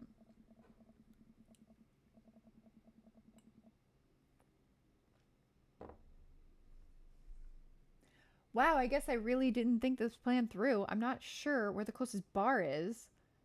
And Amanda still hasn't shown me how to use the GPS on my phone, so I'm just going to pick a direction and walk in it. Google Maps? You can't use Google Maps? Okay, boomer. Let's go this way. Cool, okay, we're marching. We're marching in the direction of the game. Any game, really. Okay, at least we're all on the same page. In the distance, could it be Jim and Kim's? A big burned out neon sign hangs above Tiny Dive Bar. A Tiny Dive Bar. Jim and Kim's, huh? All right, that'll do. The bar is small and dimly lit. The crack of pool balls sounds in the back as patrons laugh and joke. A string of multicolored Christmas lights hover over the bartender. I can't tell if he's Jim or Kim. I pull up a seat at the bar. What'll it be? 1 beer, please. Sure thing, boss. The bartender slides me an ice-cold beer. I take a sip and enjoy the refreshing taste. Beer is gross. Beer is gross. Well, I'll throw that one out there. I am not a beer person. I like that it has no name. It's just beer, capital B. Important, important. I do break your heart. It's because I don't like beer. But I like many other things, okay? So it's just beer and cilantro. So are you Jim or Kim? I'm Neil, because of course. Oh, I awkwardly turn my attention to the game, which is playing on one of the TVs on the wall. As luck would have it, my team of preference is not only playing, but is currently in the lead, which is always a good thing. Do we have a team of preference? The brightly colored mascot, which is some kind of animal, does cartwheels. I love this. I love that they're like, we're not here to copyright infringe on anything, so we're going to give you general terms for all things. I silently cheer on my favorite team, hoping that I don't get into any confrontational arguments with a fan of the opposing team. Several people in this bar are wearing the distinctive colors of the team I dislike, although I believe from their demeanor that, like me, their passion for their team is all in good fun.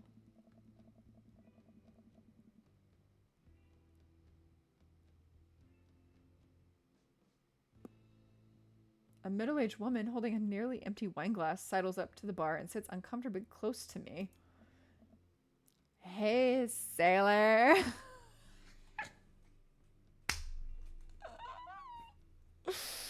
I'm having so much fun with this. Oh, hello. Good to see fresh meat in here. I'm Mary. Come here often. You just called me fresh meat, and now you're gonna ask if I come here often. Girl, are you new here? Oh, actually, no. I just moved to this part of town today. I'm Brosif, by the way. Thank you for asking for my name. Treating me like a person. Are you watching the game? Yeah, my preferred team is in the lead. If they keep this up, they'll win the game with ease. Oh, I love that team. And also, I love that game. I love someone who knows their way around balls. She got that baltism. What matters is I cracked myself up. I apologize to everybody involved. I'm getting the impression that she's a little drunk. Buy a gal a drink? Do you think she goes away if you buy her a drink? Do you think she thinks she's, you know, hustling you and you're hustling her into leaving you alone? Get her an Uber. Honestly, that's not an option. We can only buy her a drink or not buy her a drink. I'm thinking don't buy her a drink is the better option because I don't know where this is, but yeah, she does need to go home. And if she can't get booze, don't buy her a drink, yeah. Maybe some other time? Suit yourself, sailor. And if they had a pull-down menu and I could have picked Malort, I would have done that to her because I do feel like she deserves it. Mary saunters off, setting her sights on the newest bar patron to enter. Someone else walked in after me, I'd like to point out. I happily watch the game over another beer. The game has gotten close in terms of points, a little too close than what I'm comfortable with. I'm not sure that sentence makes sense to me, but that's okay. I don't care. After a particularly skilled player scores a number of points for the other team, putting them in the lead, I hear an affirmative grunt from another man at the bar. This is what it feels like to talk to Shoba about sports. This is how I sound like this when I talk about sports. No, you can't ban Alex. Unfortunately, I'm sorry. He's a feature, not a bug. So, and he will continue to bring up Malort every minute of every day that he can. That or Paranubis rum. And they're both disgusting. So another man is grunting at us. Go team. Oh, God. We saw this man at the coffee shop, and he, like, made really direct eye contact with us while he brewed it over his black coffee. His name is probably Raphael. Look at him. It's the brooding man from The Coffee Spoon. The guy that runs The Coffee Spoon is cute. He's very cute, and he has, like, a level of awkwardness about him that I find endearing. He sits alone, sipping whiskey. Of course he sips whiskey. He sips whiskey neat, probably. And watching the game as well. Enjoying the game. Let me, I am now that we're winning. Oh, we must be rooting for different teams. In my opinion, my team is far superior. I have to disagree with that based upon your win-loss record. I'd say that my team is superior. This is how sports sounds. That's where you're wrong. Since as it stands right now, my team is beating yours. Yeah, for 5 seconds. The conversation ends there, and we both go back to silently rooting for our respective teams. The game's close, with both sides playing their hardest to win. But in the end, my team prevails. Quiet cheers ripple throughout the bar. I raise a respectful glass at the man drinking whiskey. He raises his in response. An unspoken truce is formed between us, based on mutual love for the game. He motions to the bartender, who pours 2 glasses of whiskey. The man slides one over to me. This man wants me. The name's Robert. Robert? Does this look like a Robert to you? Also, like, that man does need sleep. Look at him. Look at how tired he looks. I'm gonna throw it out there. Like, this man is not giving you his proper, full legal name. You know what I mean? He's like, my friends call me Skip. It's one of those guys. Not like a real name.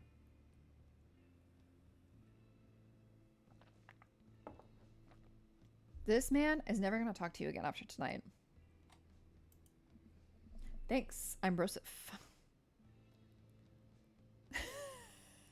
What, this? What's the hard T word? Tired. You're allowed to be tired. It's okay. You're allowed. You don't have to be awake all the time. God gives his hardest battles to his eepiest soldiers. You must be new here. Mary already hit on you? Yeah. No, there are much worse insults than you look tired. That's just the nicest one. Robert chuckles. She's a peach. Well, you picked the best bar in town. I think I picked the only bar in town. As slimy as it is, you'll never find a better spot than Jim and Kim's. Okay, alcoholic. Is there actually a Jim or a Kim that runs this place? No, that'd be Neil. Neil waves from across the bar. Good guy, Neil. Not enough Neils in this world. Okay. You a whiskey fella or a beer fella? I'm clearly a beer fella. But I'll drink beer, but I'll drink most things. You like shots? Oh, no. I love shots. Thank God. Ew. Robert nods to Neil, who serves up 2 shots of whiskey. We just had shots of whiskey. That's basically what we just have. Shut up. He hands one to me. Here's to your health. We take the shots. The whiskey burns going down, but I try my hardest to look tough. Wait, I think this is what making friends is. Okay, Broseph, this guy's out of my friend league, but I think if I play my cards right, we'll be pals in no time.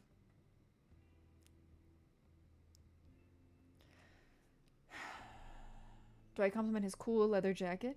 His rugged good looks? Or his hand tattoo? Let's go with hand tattoo. I like your hand tattoo. What does it mean? Oh. Oh no. It's a reminder of what? I wait for him to elaborate, but it seems he's done talking. Man, this guy is mysterious and cool. Cool is a stretch. Way cooler than I am, at least. He probably thinks so. Robert signals the bartender for another round. What are you doing here tonight? Running from my problems. This'll get it. He's gonna love this one. The usual. It is. It's giving I can fix him vibes. Thank you. I like your style. What style? He gets up. Be right back. Gotta powder my nose. Never seen Robert this talkative. He must like you. What's not to like? Ha, I guess so. I gotta admit that Robert has a gruff charm to him. If a guy like that thinks I'm cool, then I must really be. Robert comes back from the bathroom and grabs his leather jacket. I'm gonna go home. You heading my way? Apparently! Girl! Robert and I leave the bar and find ourselves walking in the same direction. I live in the cul-de-sac down the way. Does everybody live there? Apparently. Me too. We just finished unpacking today. Great place to be. Good neighbors. Well, some of them. Who's that? We get to Robert's house, which is just a few houses away from mine. We stop, and he turns to me. I don't kiss and tell, Broseph. So, are we doing this, or what? What? You know, do you want to come inside or not? A wave of realization washes over me. I blush. No, thank you. No, thank you. No, thank you, sir. No, thank you. I better call it a night. Catch you around. Sure. I head home, head buzzing with whiskey. I had 3 drinks. Am I a lightweight? I don't even know how long I was gone. Like, I could have been out for like 6 hours and had 3 drinks. And I can't handle it. Apparently.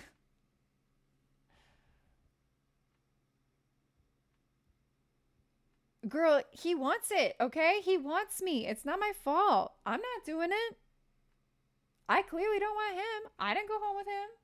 This is a daddy dating simulator, okay? You're dating dads. What did he mean by, are we going to do this or not? What do you think he meant? I plopped down on the couch and I'm asleep before I even get the chance to take my shoes off. Was he a dad? Ugh, who knows? That's what I'm talking about. You don't know anything about that man? I am playing video games. This is a video game. Are you new here? It's called masking tape for a reason. That is not wrong. I wake up to a text from an unknown number. Rise and shine, early birds. Still want to work out? This is Craig, by the way. No.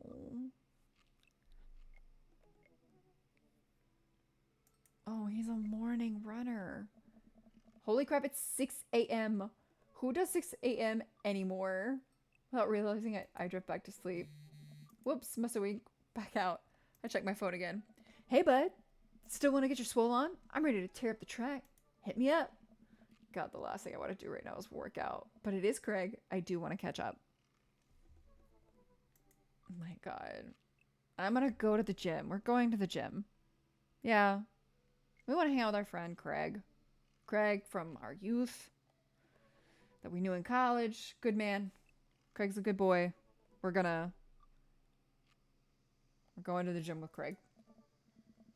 Hey, my man, I need a few more minutes to wake up. Let's meet in 20. After a few seconds, another text comes in. Sure thing. Meet me at the gym, much like the game.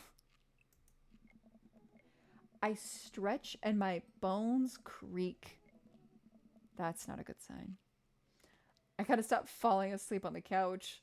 I throw off my blanket and hey, wait, I don't remember falling asleep with a blanket. Amanda must have tucked me in after I fell asleep. Bless that child. I reluctantly brush my teeth, throw on the only clothes I own that are even kind of gym appropriate, and head out. That's very valid. The neighborhood is quiet and serene this early in the morning. Birds chirp, and the grass is still wet with dew. Surprisingly, the gym is pretty crowded. I spot Craig standing out front stretching, of course. He spots me and waves enthusiastically. You're going to the gym, to which you might or might not have a membership, to run and or just work out. You can run outside if the day's so beautiful. Hey, bro. Good morning. Hey, good to see you, man. I'm definitely not as pumped up as he is. Maybe I should have had some coffee before I left. You should have, honestly. You ready to kick some butt? Oh, no. I'm going to say with your help, I am. I get the feeling this is going to be less of me kicking butt and more the gym kicking my butt. But I can handle it with you here. Anything's possible with Craig Senpai around. Dude, bro, that means a lot.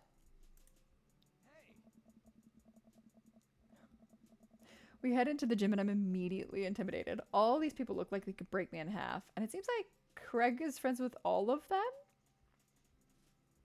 I get that vibe from Craig. He high fives and finger guns all the cool jocks in the room. Jocks? How old are you? They look like they could and would steal my lunch money to spend on protein shakes. Come on, bud. Let's warm up. We head over to the treadmills and start walking. Okay, I can walk. Walking is good. This is a decent place to be. Walking. So, I know we are on treadmills. Yes. And those over there are ellipticals. Very good. What is all this other stuff? Craig laughs. They might look a little scary, but I guarantee that all of them serve a specific purpose for building muscle mass. Great. I watch as a dude and a muscle tee flexes a muscle I didn't know existed on a machine I think was once used to process grain into flour. What is that? Why is that guy doing that to himself? That's a good question, bro. What do you think he's doing? Don't you gentle parent me at 6 a.m. at the gym. Trying to crush people's skulls with his thighs? Using a medieval torture device? Praying to some sort of pain god? I'm gonna go with the first one. I would like to crush people's heads with my thighs. He's trying to make his thighs so strong he can crush people's skulls with them. Yeah, that's pretty much the only reason I work out.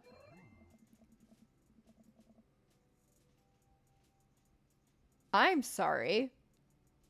Did we all see the eggplants and the squirting water emoji? We all saw that? I didn't imagine that.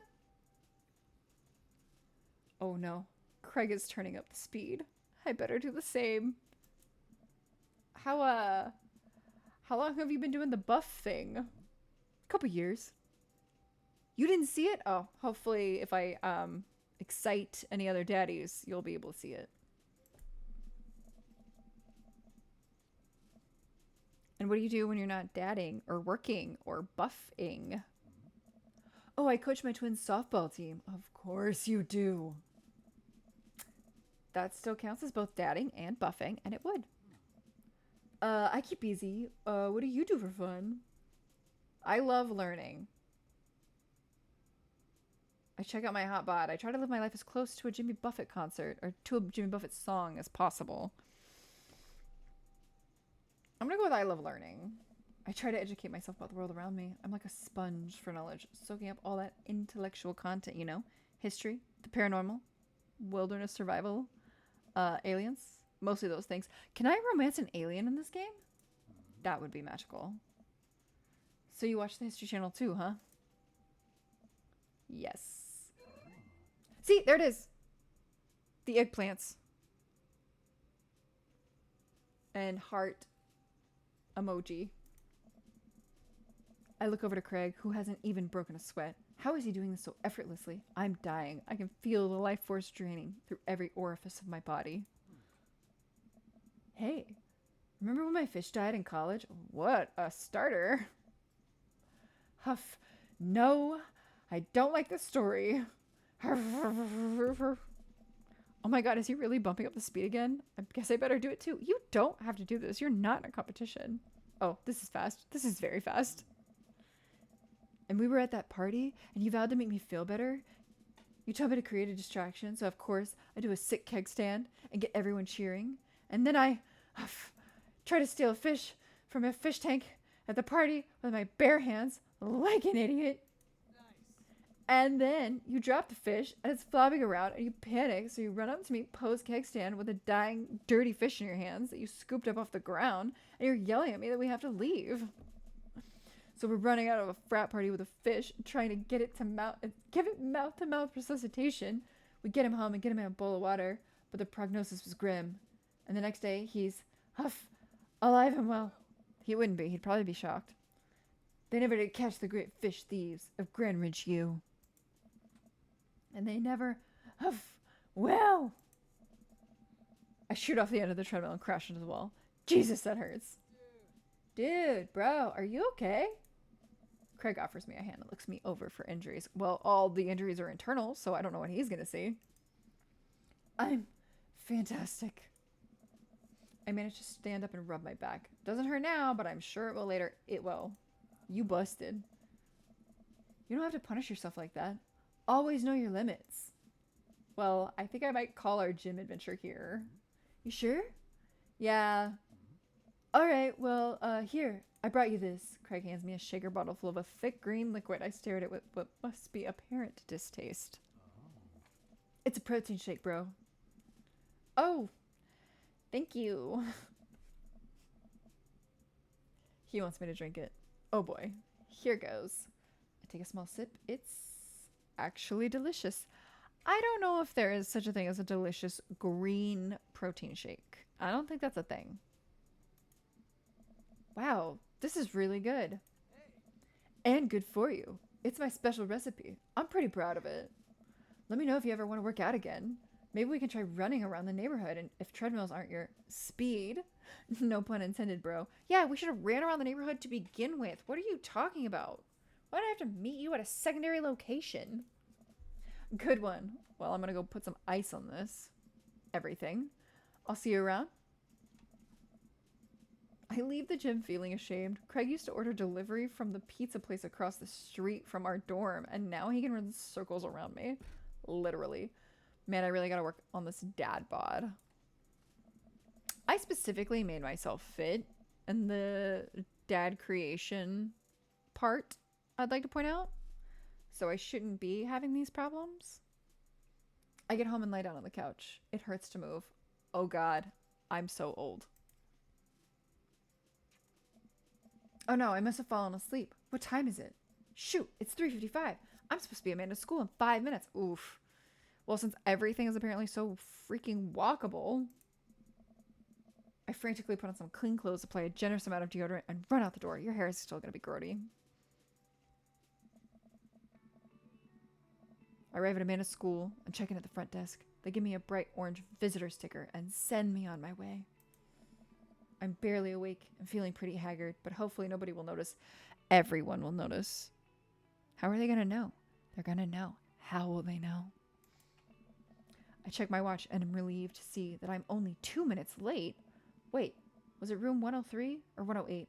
I spot a youth, capital youth, standing at his locker and approach him for help. This is going to be a mistake. Excuse me, do you know where Mr. Vega's classroom is? This is a mistake. The youth turns around and looks me up and down with heavily lined eyes. Sigh. This kid said sigh. Come on, kid. I'm late for a meeting. Mr. Who? Mr. Vega. I don't know. Have you tried the exit? Okay, wise guy. Are you gonna help me or not? Sigh. Fine. Up those stairs and to the left. Can't miss him. I head up the stairs and walk around, unable to find Mr. Vega's class anywhere. After a couple of minutes of searching, I head back downstairs. That punk youth sent me on a wild goose chase. I get back to where the low-rent Gerard Way is standing, fully ready to give him a piece of my mind, when suddenly a head pops out of the classroom next to his locker. Lucian, don't you have a third period to get to? Sigh. Fine, Mr. Vega. That's Mr. Vega? Wow. Now I'm officially 10 minutes late. I glare at him as he walks away. Honestly, fuck them kids. We're not cool. You must be brosive. This period's almost over. Would you mind waiting in the back? Elder emo? I am an elder emo. That kid is a current emo, and honestly, it's doing nothing for him. He's kind of a dick.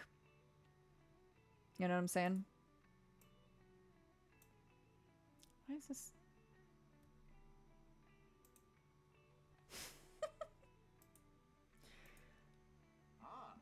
Mr. Vega leads me in, and I take a seat in one of the comically small students' desks in the back.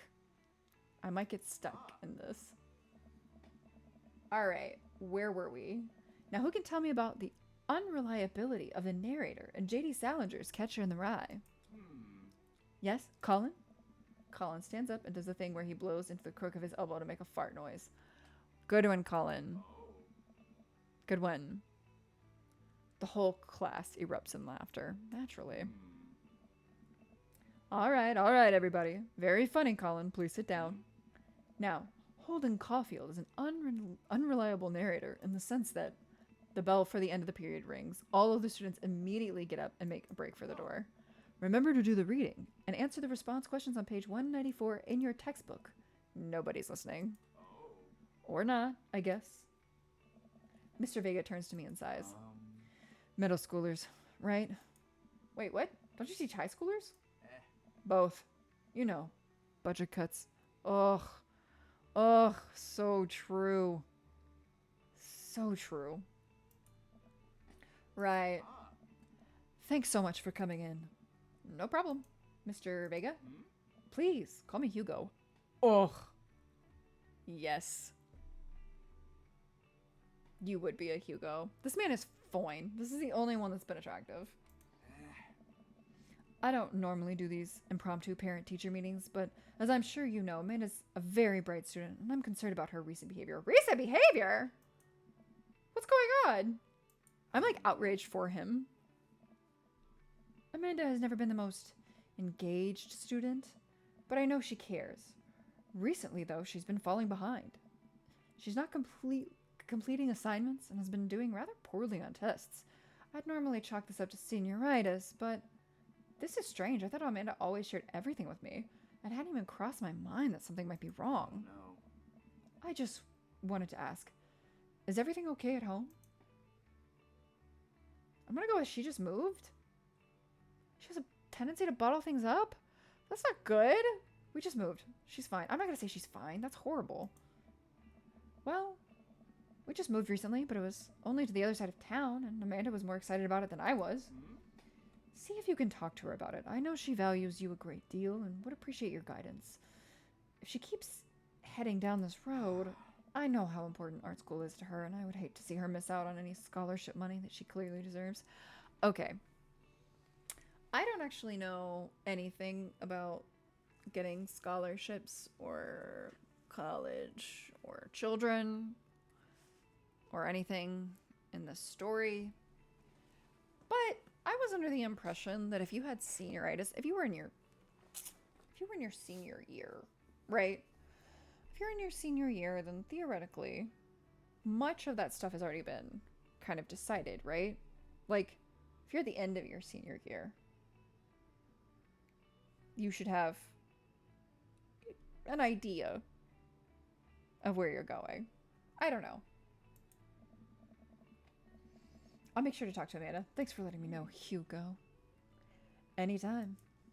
On my way out, I stop, thinking for a moment. I turn to Hugo. Hey, Hugo. Yes? Did you ever catch that rye? Oh. Yes.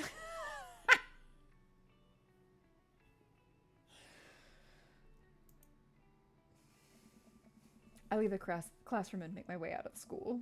I'm still a little bit in shock that Amanda was able to hide this so well from me. She's always been such a force for positivity in my life, especially after we lost her father. Okay, well, like, dead dad syndrome, man.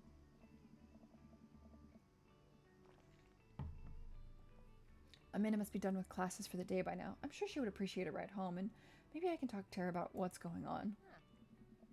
I pull up to the carpool, and Amanda hops in the passenger seat. So, did you have fun gossiping about me? Mr. Vega and I actually gossiped about our celebrity crushes. So you talked about Mario Battaglia the whole time? What a crush. Damn. It was a very productive meeting. I'm pretty hungry. Can we grab some dinner? Sure thing. Ooh, are we going to the mall food court or making something at home? I think we should go to the mall food court because we just moved and I don't want to cook. I'm already tired from the move. Does that sound good to you? Yeah, sure. Why the mall? Geez, can a dad take his daughter to the mall? Will you buy me things? I will buy you a thing. Singular. Sounds like a deal to me. We drive in silence for a short while. Amanda plays a game on her phone. You got games on your phone? I should say something. You know, sometimes when a kid gets older, they find that they have to keep things hidden from their parents. And that's okay, because sometimes that's what kids do. And that's okay. But also, sometimes it's good to have the parents' perspective because, you know, maybe the parents have also dealt with similar situations. And maybe they're a little cooler than you give them credit for. And anyways, what I'm trying to say is that it's good to share. Love you. Have you been reading my tweets? You have a Twitter? What? Never mind.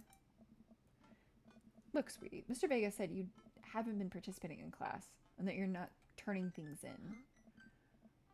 Oh, I'm fine, Pops. Senioritis and all that. I thought you liked Mr. Vega's class.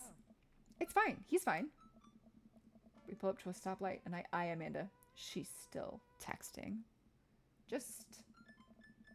I want you to know that you can talk to me about anything. Uh-huh. I can tell that whatever it is, she doesn't want me knowing about it. That's frustrating. I hear Emma R is going to that fancy art school in California. That's exciting. Yep. Are you bummed that you guys aren't going to be at the same school? Yep. Amanda keeps texting. She stifles a laugh. What's so funny? I don't think you'd get it. Okay. Who you texting? Noah? Who's Noah? My friend. Does he go to your school? Yep. Do you like Noah? What? No. Dad. Ugh. I can't believe you would... Dad. I mean, jeez.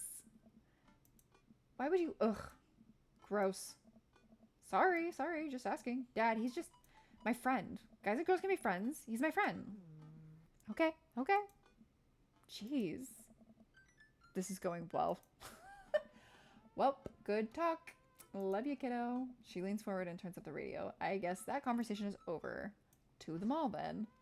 Rude. By quality, not quantity. That one was good. Like that one.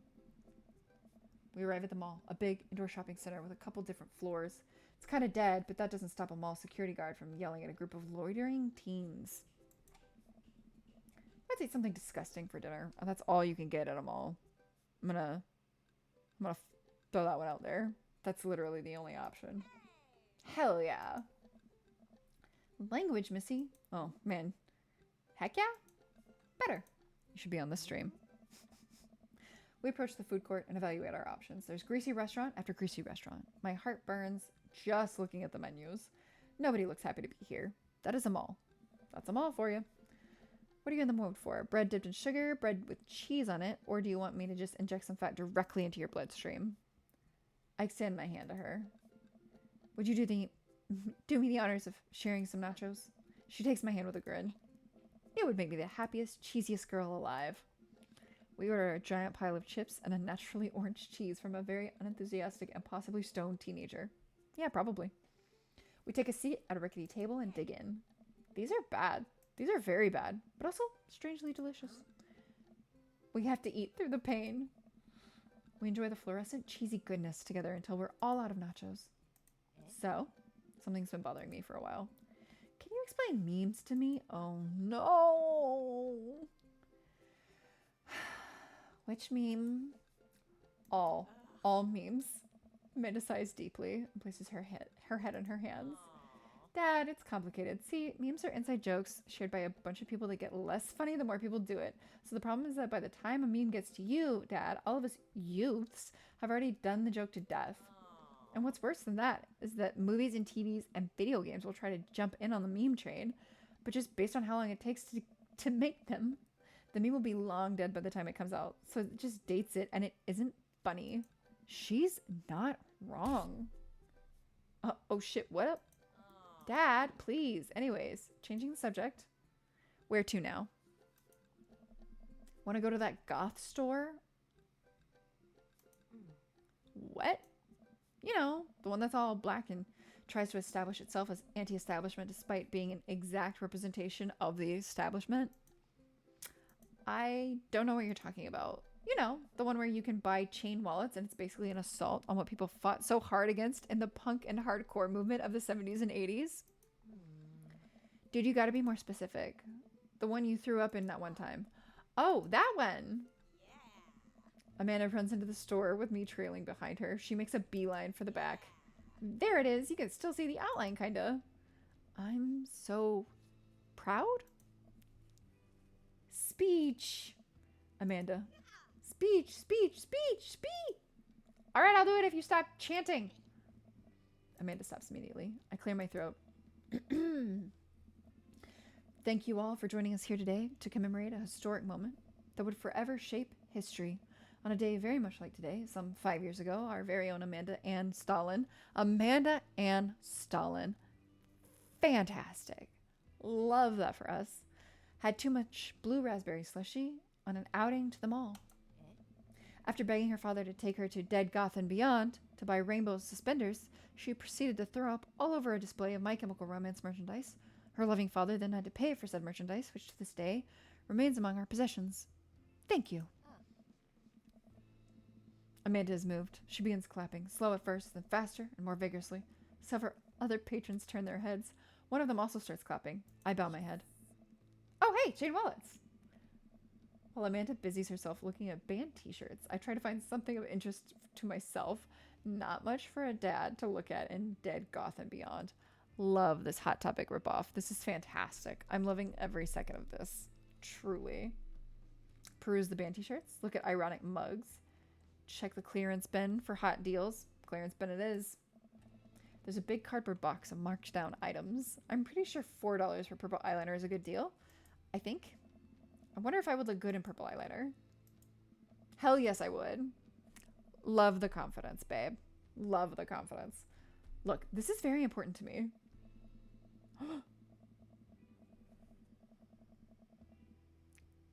It's a vampire. I overhear a stifled argument over at the cash register. An older gentleman is carrying a garment and showing it to a bored-looking cashier with pink hair. I can see that. Don't know what to tell you, dude. I just work here.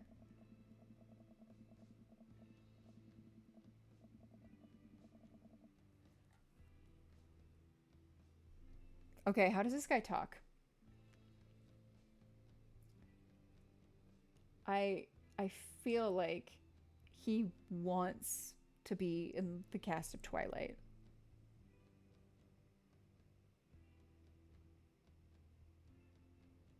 What do we think? Because I would love for him to sound like Michael Sheen from Twilight. No. We'll just make him pretentious. Listen, when I bought this online, the website said this blouse was Victorian inspired. However, when I received it, it clearly held the trademark of Edwardian dressage. Do you want a coupon? I can give you a coupon. Will you leave if I give you a coupon? Is there a manager present? I am the manager. I see. Well, it would seem that I have outstayed my welcome. Good day, shopkeep. Your superiors will receive a strongly worded letter by post. You're welcome. Enjoy. Enjoy the Twilight reference. I don't think I could do his accent if I tried. Like, the creepy laugh and everything. I don't think I could do that. Whatever, dude. The man whirls around and storms out, his literal coattails trailing behind him. I can't tell if they are Victorian-inspired or Edwardian in nature.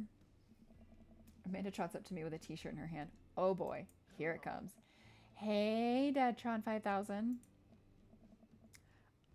Count Chocula? Does Count Chocula have a voice? I mean, there's the Count from Sesame Street. Yes, I'll buy it for you. Wow, that was easy. Thanks. At least it's only one this time.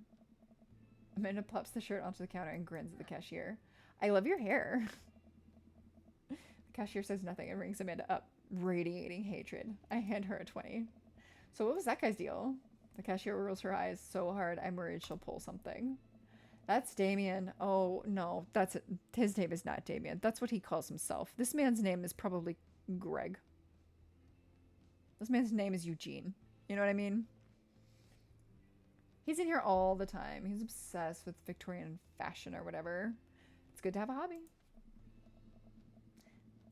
She hands Amanda her bag and it's clear the conversation is over.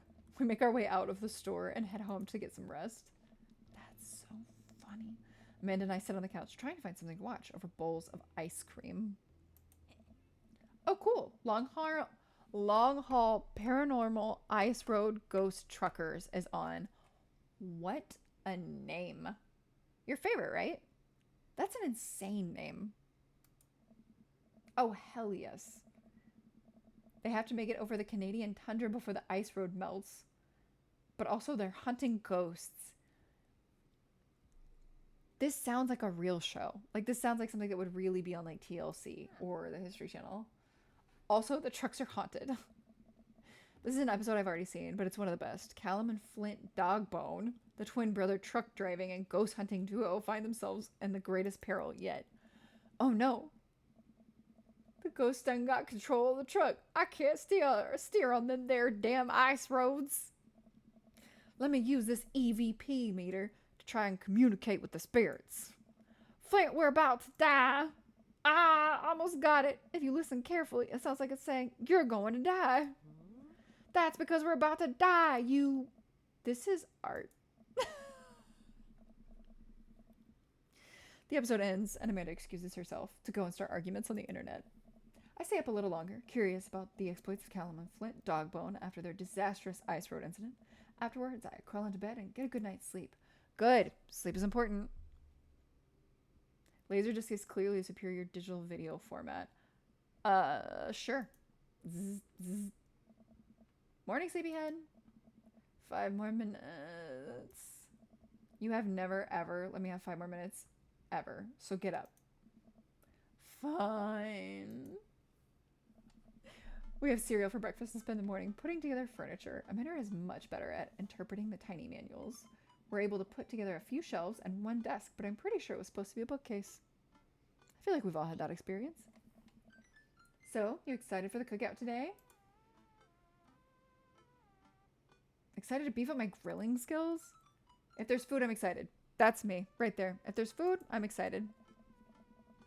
I'm all over those terrible store-bought sugar cookies that everyone brings to parties. Girl, same. Yeah, those are bad. Which means there are more for me.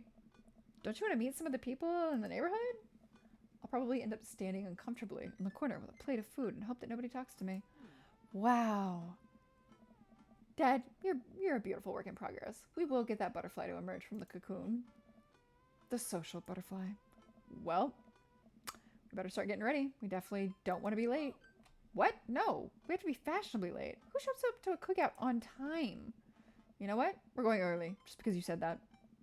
I head out the door and Amanda reluctantly follows. We walk across the street to Joseph's house with a store-bought veggie plate. I'm a terrible cook if it doesn't involve a grill. Okay. Come on.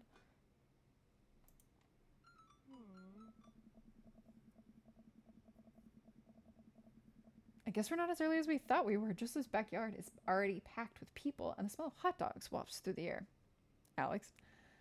Small children run through a sprinkler, and adults chat in small clusters. I thought that said chant in small clusters. I set our veggie plate down on the table next to 2 other veggie plates. Huh.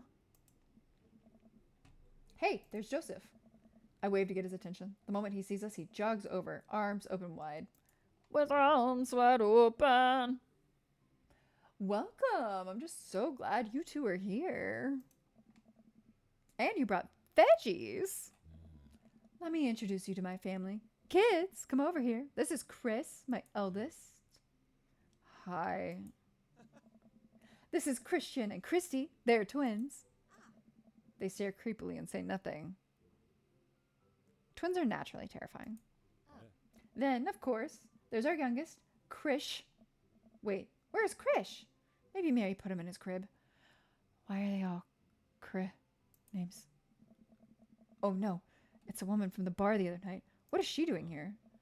Oh, and how could I forget my lovely wife, Mary? Oh, she a hoe. Joseph pecks her on the cheek. She smiles. Ah, Mary, sweetheart, did you put Krish to bed? I'll have to go look for him. What? You'll have to... Joseph takes a moment and regains his composure. Mary, this is our new neighbor, Broseph, and his daughter, Amanda. I'd shake your hand, but I have a glass of wine that I need to tend to. I love her. Nice to meet you, Mary, for the first time. Charmed. Well, I have to go over there now. Good Lord. Mary leaves. Oh God, this is so awkward. I wonder if Joseph knows. I wonder if Mary knows that Joseph knows. I wonder if Joseph knows that Mary knows that I know. It takes all of my energy not to run away from the barbecue and start fresh in a new city. Ha ha ha. My wife has a wonderful sense of humor, but please, you two, enjoy the barbecue. All the guys are really excited to meet you. What guys? Amanda and I mill around and try some of the food spread out on the table. I pick at some deviled eggs. Amanda grabs a small paper plate and immediately begins piling it with baked goods. Girl, same. Ugh, I don't want to have to make friends. Ugh. Come on, Dad. Who are you going to party with when I go off to school? But I don't want to have to. Please. Pleasantries. Dad. They're going to talk about weather. Go, do it. Make a friend. But how could I possibly abandon my only child at a social function? That's bad parenting. This plate of cookies is my new dad. Bye. Amanda shoves me into the center of the yard. Well, here goes nothing. I look around the party and I'm surprised to see some familiar faces. It's the barista from the Coffee Spoon. What's his name? Didn't I meet that guy at the bar? Robert. Didn't that guy throw a frisbee at my head? Isn't that the guy who was throwing a fit in Dead Gotham Beyond? Isn't that Amanda's teacher? Girl. Hey, I know Craig. I'm sorry. Is this neighborhood comprised entirely of people that you have flirted with? But wait a second. All these people live in our cul-de-sac? That can't be right. I'd better investigate. Okay. Robert and Brian. That sounds like a recipe for disaster. I hate that already. I'm not talking to Joseph. I don't have to. Matt, Hugo, and Craig. The cool kid list. Oh, the cool kids. These are the cool kids. Matt and Hugo seem to be embroiled in an intense discussion. Craig looks on, smiling politely. I walk over to say hello. Oh no. Oh no. The nerds are fighting. Well, I don't think it's fair to try and compare two art movements like that. Periods in art only exist because there's a unique byproduct of the social and political climate of a time and place. And to try to take something like, say, the Rococo period and compare it to postmodernism in America, you're completely disregarding the context in which a work of art is created. Sounds like my husband. Matt and Hugo seem to be so busy talking that they don't notice me. Craig leans in. Dude, I have no idea what's happening. It is a senior community for hot dads, and honestly, I'm into it. I'm going to talk to Craig. I turn my attention to Craig, who seems a little more attentive to my existence. The other two don't know I'm here. Why would I talk to them? How'd resistance train go the other day? Great. Little River here is a great cheerleader. Aren't you, tiny bro? Craig grabs River's arms and waves them around. You can do it, Dad. I'm so proud of you. I'm sorry for pooping on you. She must be a handful at that age. Oh, they always are. But it's so worth it. Craig grabs River's arms again and waves them around. Also, I'm sorry for throwing up on you, Dad. How you settling in? I never get too comfortable. The new place is perfect. It's really cozy and the neighborhood is beautiful. I'm so glad we moved here. And I'm even more glad that we're right next to my old best friend. Old best friend? Got a new best friend? Doesn't sound like you have any friends. Craig gives me a playful punch on the shoulder. Ow. I remember that hurting less in the past. Oh, sorry. I've been doing push-ups and stuff. Oh my god. Broseph, how are you liking the neighborhood? Oh, damn it. That was Hugo. Wrong boys. I need to be paying better attention. It's pretty nice. Everybody seems super friendly. Seems like your daughter is fitting in just fine. Matt points across the yard to where Amanda, Daisy, and another young girl are playing. They're all sitting cross-legged on the grass, picking weeds and weaving them into little flower crowns. It's pretty adorable. The girl I don't recognize jogs over to us. What is it, sweetheart? It's a flower crown. I thought you'd look cute in it. Huh, there's only one way to find out. Matt takes the flower crown and places it on top of his head. Am I cool now? The girl stares at him, thinking it over. Nope, but you're still slightly less uncool than you were before you put it on. Hey, Broseph, this is my daughter. Hello. I'm Carmencita. I almost called her Carmenista. Carmencita. Amanda comes over with Daisy in tow. No, you leave her back where you found her. I don't want to talk to her or her dad. Dad, look, I'm making friends. Are you making friends? You better be making friends. Yeah, actually, Amanda, you remember the cool barista from the coffee shop and my old college friend and your teacher who ratted on you, by the way? Oh, hi, Mr. Vega. I didn't realize we were neighbors. Yep. You still gonna get me that overdue term paper? In front of her dad? You narc. Haha, great seeing you. Amanda finger guns her way out of the conversation like a champ. I respect that. She learned the finger guns from me. I'm very proud. She's definitely a charmer. Speaking of which, where did my son go? Sweet Manchego. Sweet Manchego? There are like 6 lines. Okay? There are like 6 lines that are voiced. I love that that was one of them. He looks around the party. He must finally spot him because his eyes go wide. Oh, whoa. No. Ernest Hemingway Vega, are you smoking? Oh. Ernest is holding a lit cigarette. How many problem children are in this neighborhood? Nope.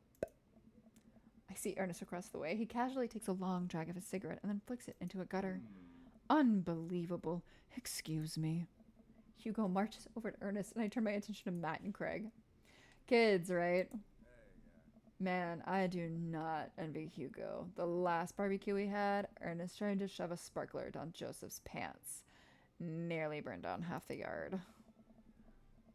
And the barbecue we had before that, he actually burned down half the yard. And then it spread onto my lawn and burned down half of my yard, too. Hugo walks back over to us, practically dragging Ernest behind him.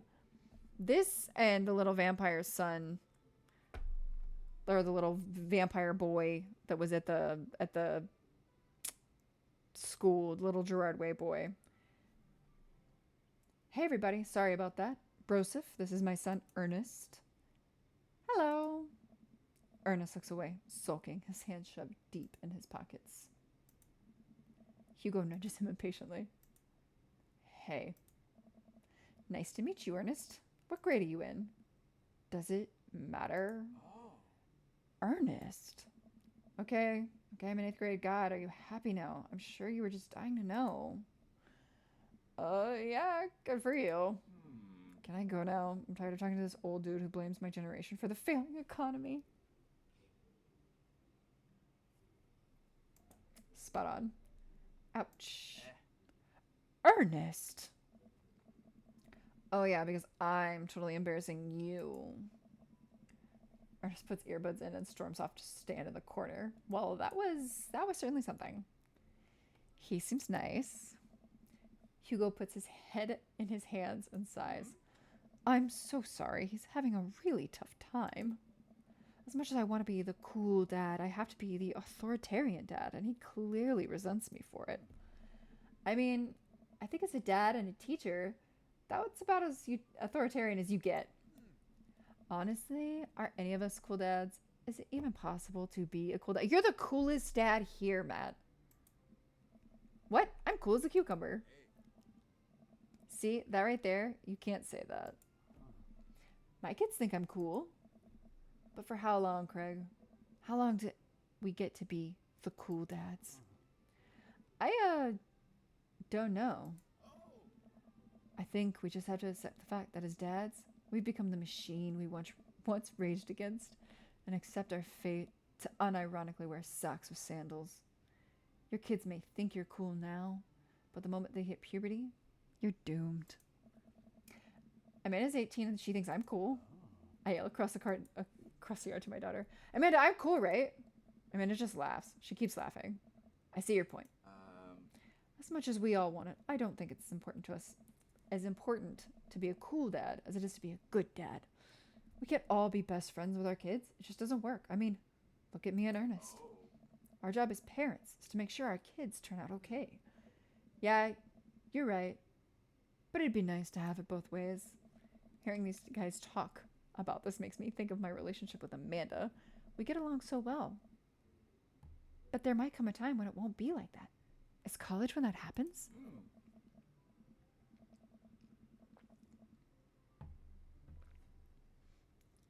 Don't let us eat up all of your time, Broseph. Go meet some of the other people around the neighborhood. No, I don't want to talk to anybody else. Can it be burger time? Am I allowed to have burger time now?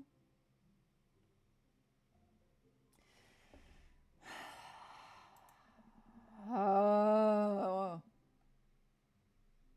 I glance across the yard and notice Robert and Brian chatting over drinks. Honestly, this is great because I can't stand either one of them, but I don't think they like each other either. You know what I mean? Man, I don't think I want to deal with being one-upped by Brian or whatever happened with Robert last night. Yeah, no. Oh no, they caught me staring. Oh no, Brian's waving me over. Shoot. I flash a smile and walk over to them. Hey, guys. Broseph, how the heck are you? Settling into the neighborhood all right? Oh, you betcha. Got the living room in order at least. That's great to hear. I've been doing some living room work as well. Finally got the 50-inch in there. The game looks great in high def. Oh boy. Broseph, have you met Robert yet? Yeah, we've met. Robert regards me over his whiskey because he's an alcoholic. Good seeing you again. We were just talking about my most recent camping trip. Spent a night out in the woods with Daisy and Maxwell. She's definitely an outdoorsy one. Even caught her first fish. It's good to see you taking your daughter out like that. I bet she loved it. Dude, if you have kids, Robert, you lost all of your custody rights, okay? And it's great that she loves the outdoors. Mine loves being inside. Brian raises his eyebrows at me. Being inside? Making art? She won a local competition for that art? Yep. Did I put it on too strongly? Robert stares at me blankly for a second. Anyway, I haven't gone camping in years. Not since the last time. Yeah, that's how that works. You don't do something since the last time until you do it again. Same thing. Same here. Well, things change once you have Wait, what happened to the last time? Robert takes a long sip of his whiskey. Well, old Johnny Boy and me were out in the backyard, out in the back country. Johnny Boy's a strong kid. Met him in my army days. Comes from Kansas. They built him tougher out there. Okay, calm down. Anyway, things go south pretty quick. Johnny Boy breaks his ankle, and then the rope bridge snaps. You could see the bone popping out through the skin. Johnny Boy's screaming now, crying for his mama, losing blood. We're 2 days out from the next living soul, and here I am, with my dear best friend bleeding out in front of me. Thank God. I'm able to dress the wound, but now I got a fireman carry a 6-foot, 180-pound man over some of the toughest terrain I've ever been in. You are lying. I won't lie to you. There were moments during those 2 days when I thought about leaving old Johnny Boy, but you build a bond with your brothers in arms, and that bond never breaks. I got that boy back to civilization, but I lost some of me out there. Ugh! I hate you. I guess that's camping for you. Brian and I stare at disbelief. Robert takes another long sip of whiskey. I'm just kidding. My friend John and I went inner tubing down a river and he lost a flip-flop. Miss that kid. Brian and I laugh nervously. Yeah, because this guy's insane. Or am I kidding? Brian, I tense up again. I'm kidding. Phew. Amanda and Daisy barrel up to us laughing. Daisy is holding a paper plate in front of her, like a steering wheel. We gotta get off this haunted truck. Oh no, the ghost locked the doors. Quick, hit the emergency escape button. But trucks don't have emergency escape buttons. Then hit the brake, I guess, and then we'll get out of the truck. The imaginary truck. Anyway, we're safe from the ghosts. But how will we ever survive this Arctic tundra? Daisy, you might have to eat me. Are you prepared to do that? I'm prepared to do anything to survive. Take after your father. That's cold-blooded. I like that. Although I'm not sure I have the materials required to properly cook you. You know, that reminds me of the last time I went skiing. Robert! Wait a second. Are you guys playing long-haul ice road paranormal ghost truckers? Yeah. Amanda and I love that show. It's the best, especially the episode where Caleb hides Flint's keys and Flint retaliates by breaking an ancient cursed urn and sending the spirit after him. Yeah, it's such high-quality reality television. I don't watch a lot of television, but I do enjoy that show. That and war documentaries. Of course. Of course you only like war documentaries. All right, Daisy, I found a couple of bugs. They're going to make a great meal. Lots of protein. Going to keep us from starving out here in this harsh, icy wasteland. But there's a whole table of food right over there. Daisy, it's a game. We're playing pretend. It's what kids do. Live a little. Amanda gives Daisy a handful of gummy worms from the snack table. They eat them with mock disgust. Let's go find kindling for a fire. Okay. Not an actual fire. Because we're playing pretend? No. Now you're getting it. Daisy and Amanda run off. What a cute couple of kids. Man, I've never seen her get along with anyone so quickly. I guess Amanda just sort of has a way with kids. That's kind of amazing. Daisy doesn't really get along with kids her own age. It's nice that he's trying to not one-up me. Maybe we can have a regular friendship after all. Really? She just kind of keeps to herself. Her teachers say she spends every recess in the library. I think the other kids are intimidated by her intelligence. Well, there it is. I wouldn't worry about it too much. Amanda was shy at Daisy's age, too. She used to have a habit of crawling under tables and crying every time we took her to a restaurant. She bit people, too. Oh, kids, right? Gotta love them. You're required to. By law. I hear that. Well, since they're getting along so well, maybe we should try to put together a little play date for them. They do seem to be getting along really well, but the thought of continually hearing about all of Brian's accomplishments is rough. Yeah, that'd be nice. Well, I don't want to take up too much of your time. Go meet some of the other fellas. Do you think that at least Damien is making Joseph uncomfortable and it will be fun? Or am I really just torturing myself?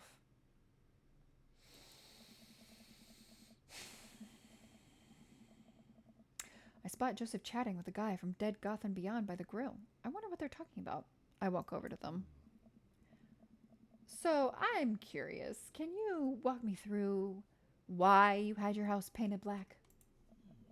Where do I even start? The house stays warmer in the winter. It provides an artistic contrast to the rest of the neighborhood, and it complements the crimson interior perfectly. Crimson interior. It's definitely an interesting choice. Thank you. I'm very proud of my abode. Broseph, I was just having a conversation here with Damien here about his aesthetic design decisions. Damien regards me up and down with a warm but critical eye. How do you do? I don't believe I've had the pleasure. I think I saw you in Dead Gotham Beyond the other day. Damien's face turns bright red.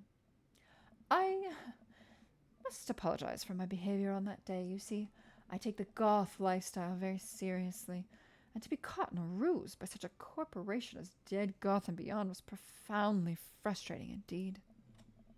I hope you know that while my anger may have been justified, it was no such way for a gentleman to act. It's okay, man.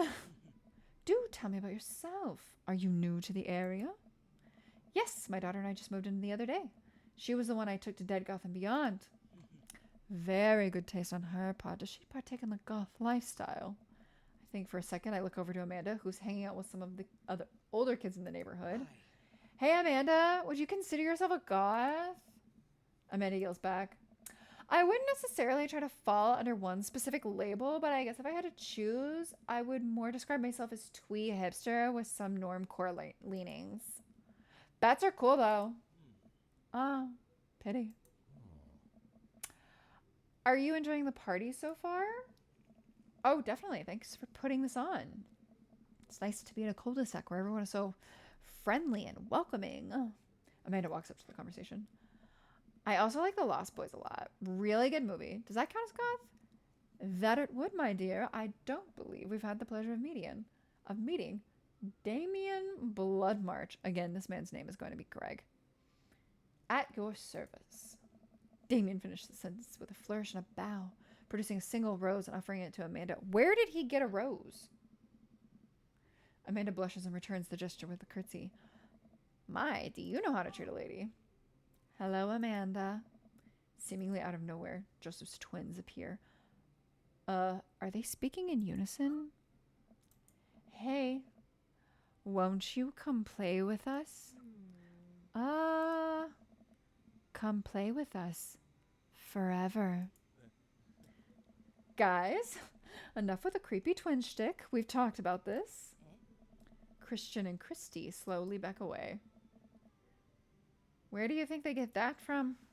Mary pops into the conversation, wine in hand. I don't know. Mary takes a long sip of wine. I think I might have taped over VeggieTales VHS with The Shining. Who knows? She takes another sip of her wine. Where's Krish? Wasn't he with you? You had him a moment ago. He's probably stuffing dirt into his mouth. He'll be all right. Toddlers are pretty resilient. Mary tips her glass to me.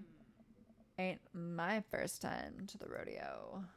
It's my 4th. I have squeezed 4 little sweetheart. Would you do me a favor and please find Krish? That would be great. I'm sure he's fine. Mary. Okay. Jeez. Mary finishes her wine and wanders off. She did not finish her wine. She still had her wine in hand. Dad, can we go now? Ah! He is his dad. I knew it. I knew they were going to be related. Ah, Lucian. Have I introduced you to Broseph yet? Hey, it's that punk from Amanda's school. I remember you. Whatever. That's no way for a young man to speak to his elders. Be polite. Lucian bows. Whatever, sir.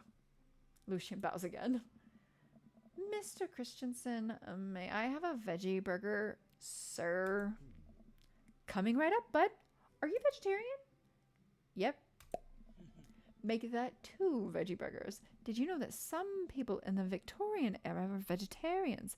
They described carnivorous people as bloodlappers. Dad, that's really interesting, Damien. Joseph turns to the grill. Just a hint of a tattoo peeks out from under his sleeve. I can't believe I didn't notice it before. It looks like the bottom of an anchor. This man was in the Navy. This man is gay. Whoa, is that a tattoo? Yep. I wasn't always a youth pastor, you know. That's so cool. Wanna see mine? What? Lucian pulls back some rubber bracelets, revealing a lopsided 666 in black ink. My buddy gave me a stick and poke tattoo last week. I think it's healing up pretty good. That is so high school. That is so high school. Lucian! We'll talk about this later. That's pretty cool. What's the significance of the tattoo? I don't know. I just thought it looked sick. Well, in my opinion, there's only one reason you need to get a tattoo is because you want one. Careful though, that number carries weight. Man, Joseph is a way cooler youth pastor than I thought. I just figured youth pastors popped out of the womb with a Bible. I wonder what he did before preaching. Men. He did men. And without further ado, let's work some magic. Joseph closes his eyes, takes a deep breath, and gets to work. With the greatest of ease, he sets patties on the grill, flourishing as he flips his spatula in the air. It's easily some of the best grill work I've ever seen. Hey boy, I like your grill work. You guys think this is my first time in front of a grill? He's working faster now, effortlessly tossing cheese onto patties and perfectly grilling onions on the side. Do people grill onions to go with their burgers? I've never done that. One after another, the dads take notice and crowd around Joseph to admire his masterful technique. He's making the other dads hot.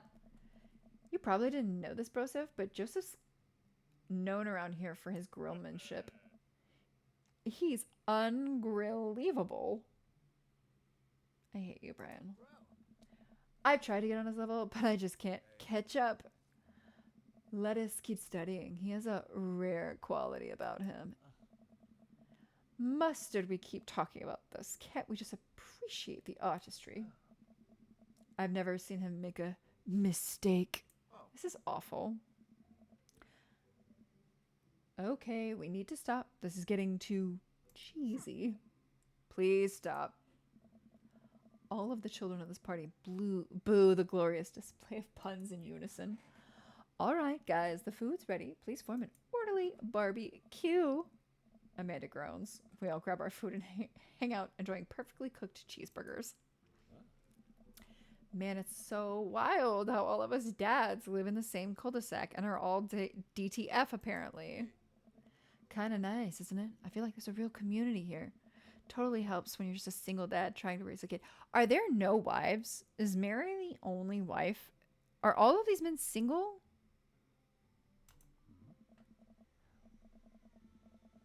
We're happy to have you here, man. I think you're going to like this neighborhood a lot. Plus, Amanda seems to be getting along with all the kids. If she decides to get into the babysitting game, she'll make a killing. Hey, why don't you add us all on Dad Book? Dad Book? Yeah, it's a great social network for dads to keep in touch with each other. We're all on it. It's how you hook up with other men, Joseph. So if you need to reach out to anyone, that's the simplest way to do it. Sorry, I'm just an old-fashioned dad. Social media goes over my head sometimes. Don't worry, Pops. I'll help you figure it out. The rest of the BBQ goes smoothly. We all trade stories and drink beer as our kids play on the lawn. Well, not too many beers for me, because apparently I can't handle them. Amanda breaks up a fight between Carmencita and those weird twins. Girl, don't do that. I think they wanted her soul. They did. You should have let Carmencita beat those kids to death. They are terrifying. Carmencita did nothing wrong. Free my girl, Carmencita. Amanda and I walk back to our place as the sun sets over the neighborhood. Pretty fun party, don't you think? I do feel like it was a networking event. I'm going to get LinkedIn notifications out of this. I just know it. You don't think it's nice that people want to connect with you? Not when their affection jams up my inbox, metaphorically speaking. I also hate that. Well, hey, at least you met some other cool dads. You should hit them up on Dad Book. Maybe I will if I ever figure out how social media works. 5 seconds ago, I was asking what a meme was. Guys. I have a good feeling about this place. Me too, Dad.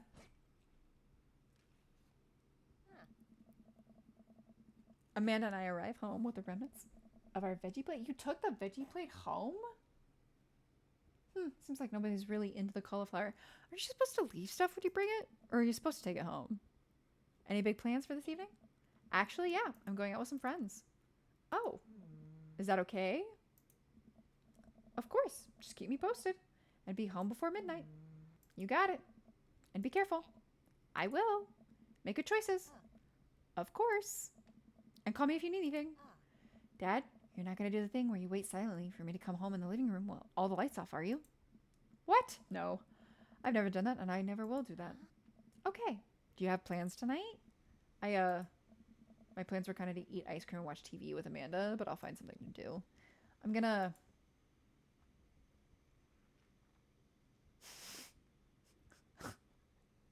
work on some stuff. See how long I can sleep for. Throw a party. I kind of like see how long I can sleep for, honestly. But I think I'm going to say work on some stuff. You know, dead stuff. I'm just relaxing tonight. Have fun, okay? Great. See you later. I watch Amanda drive off into the night. I really do hope she has fun. I plop down in front of the TV and I turn on some wine and dine mastermind with celebrity chef Gavin Chapman. Looks like Gavin's making a roasted rack of lamb with rosemary mashed potatoes. Good for Gavin.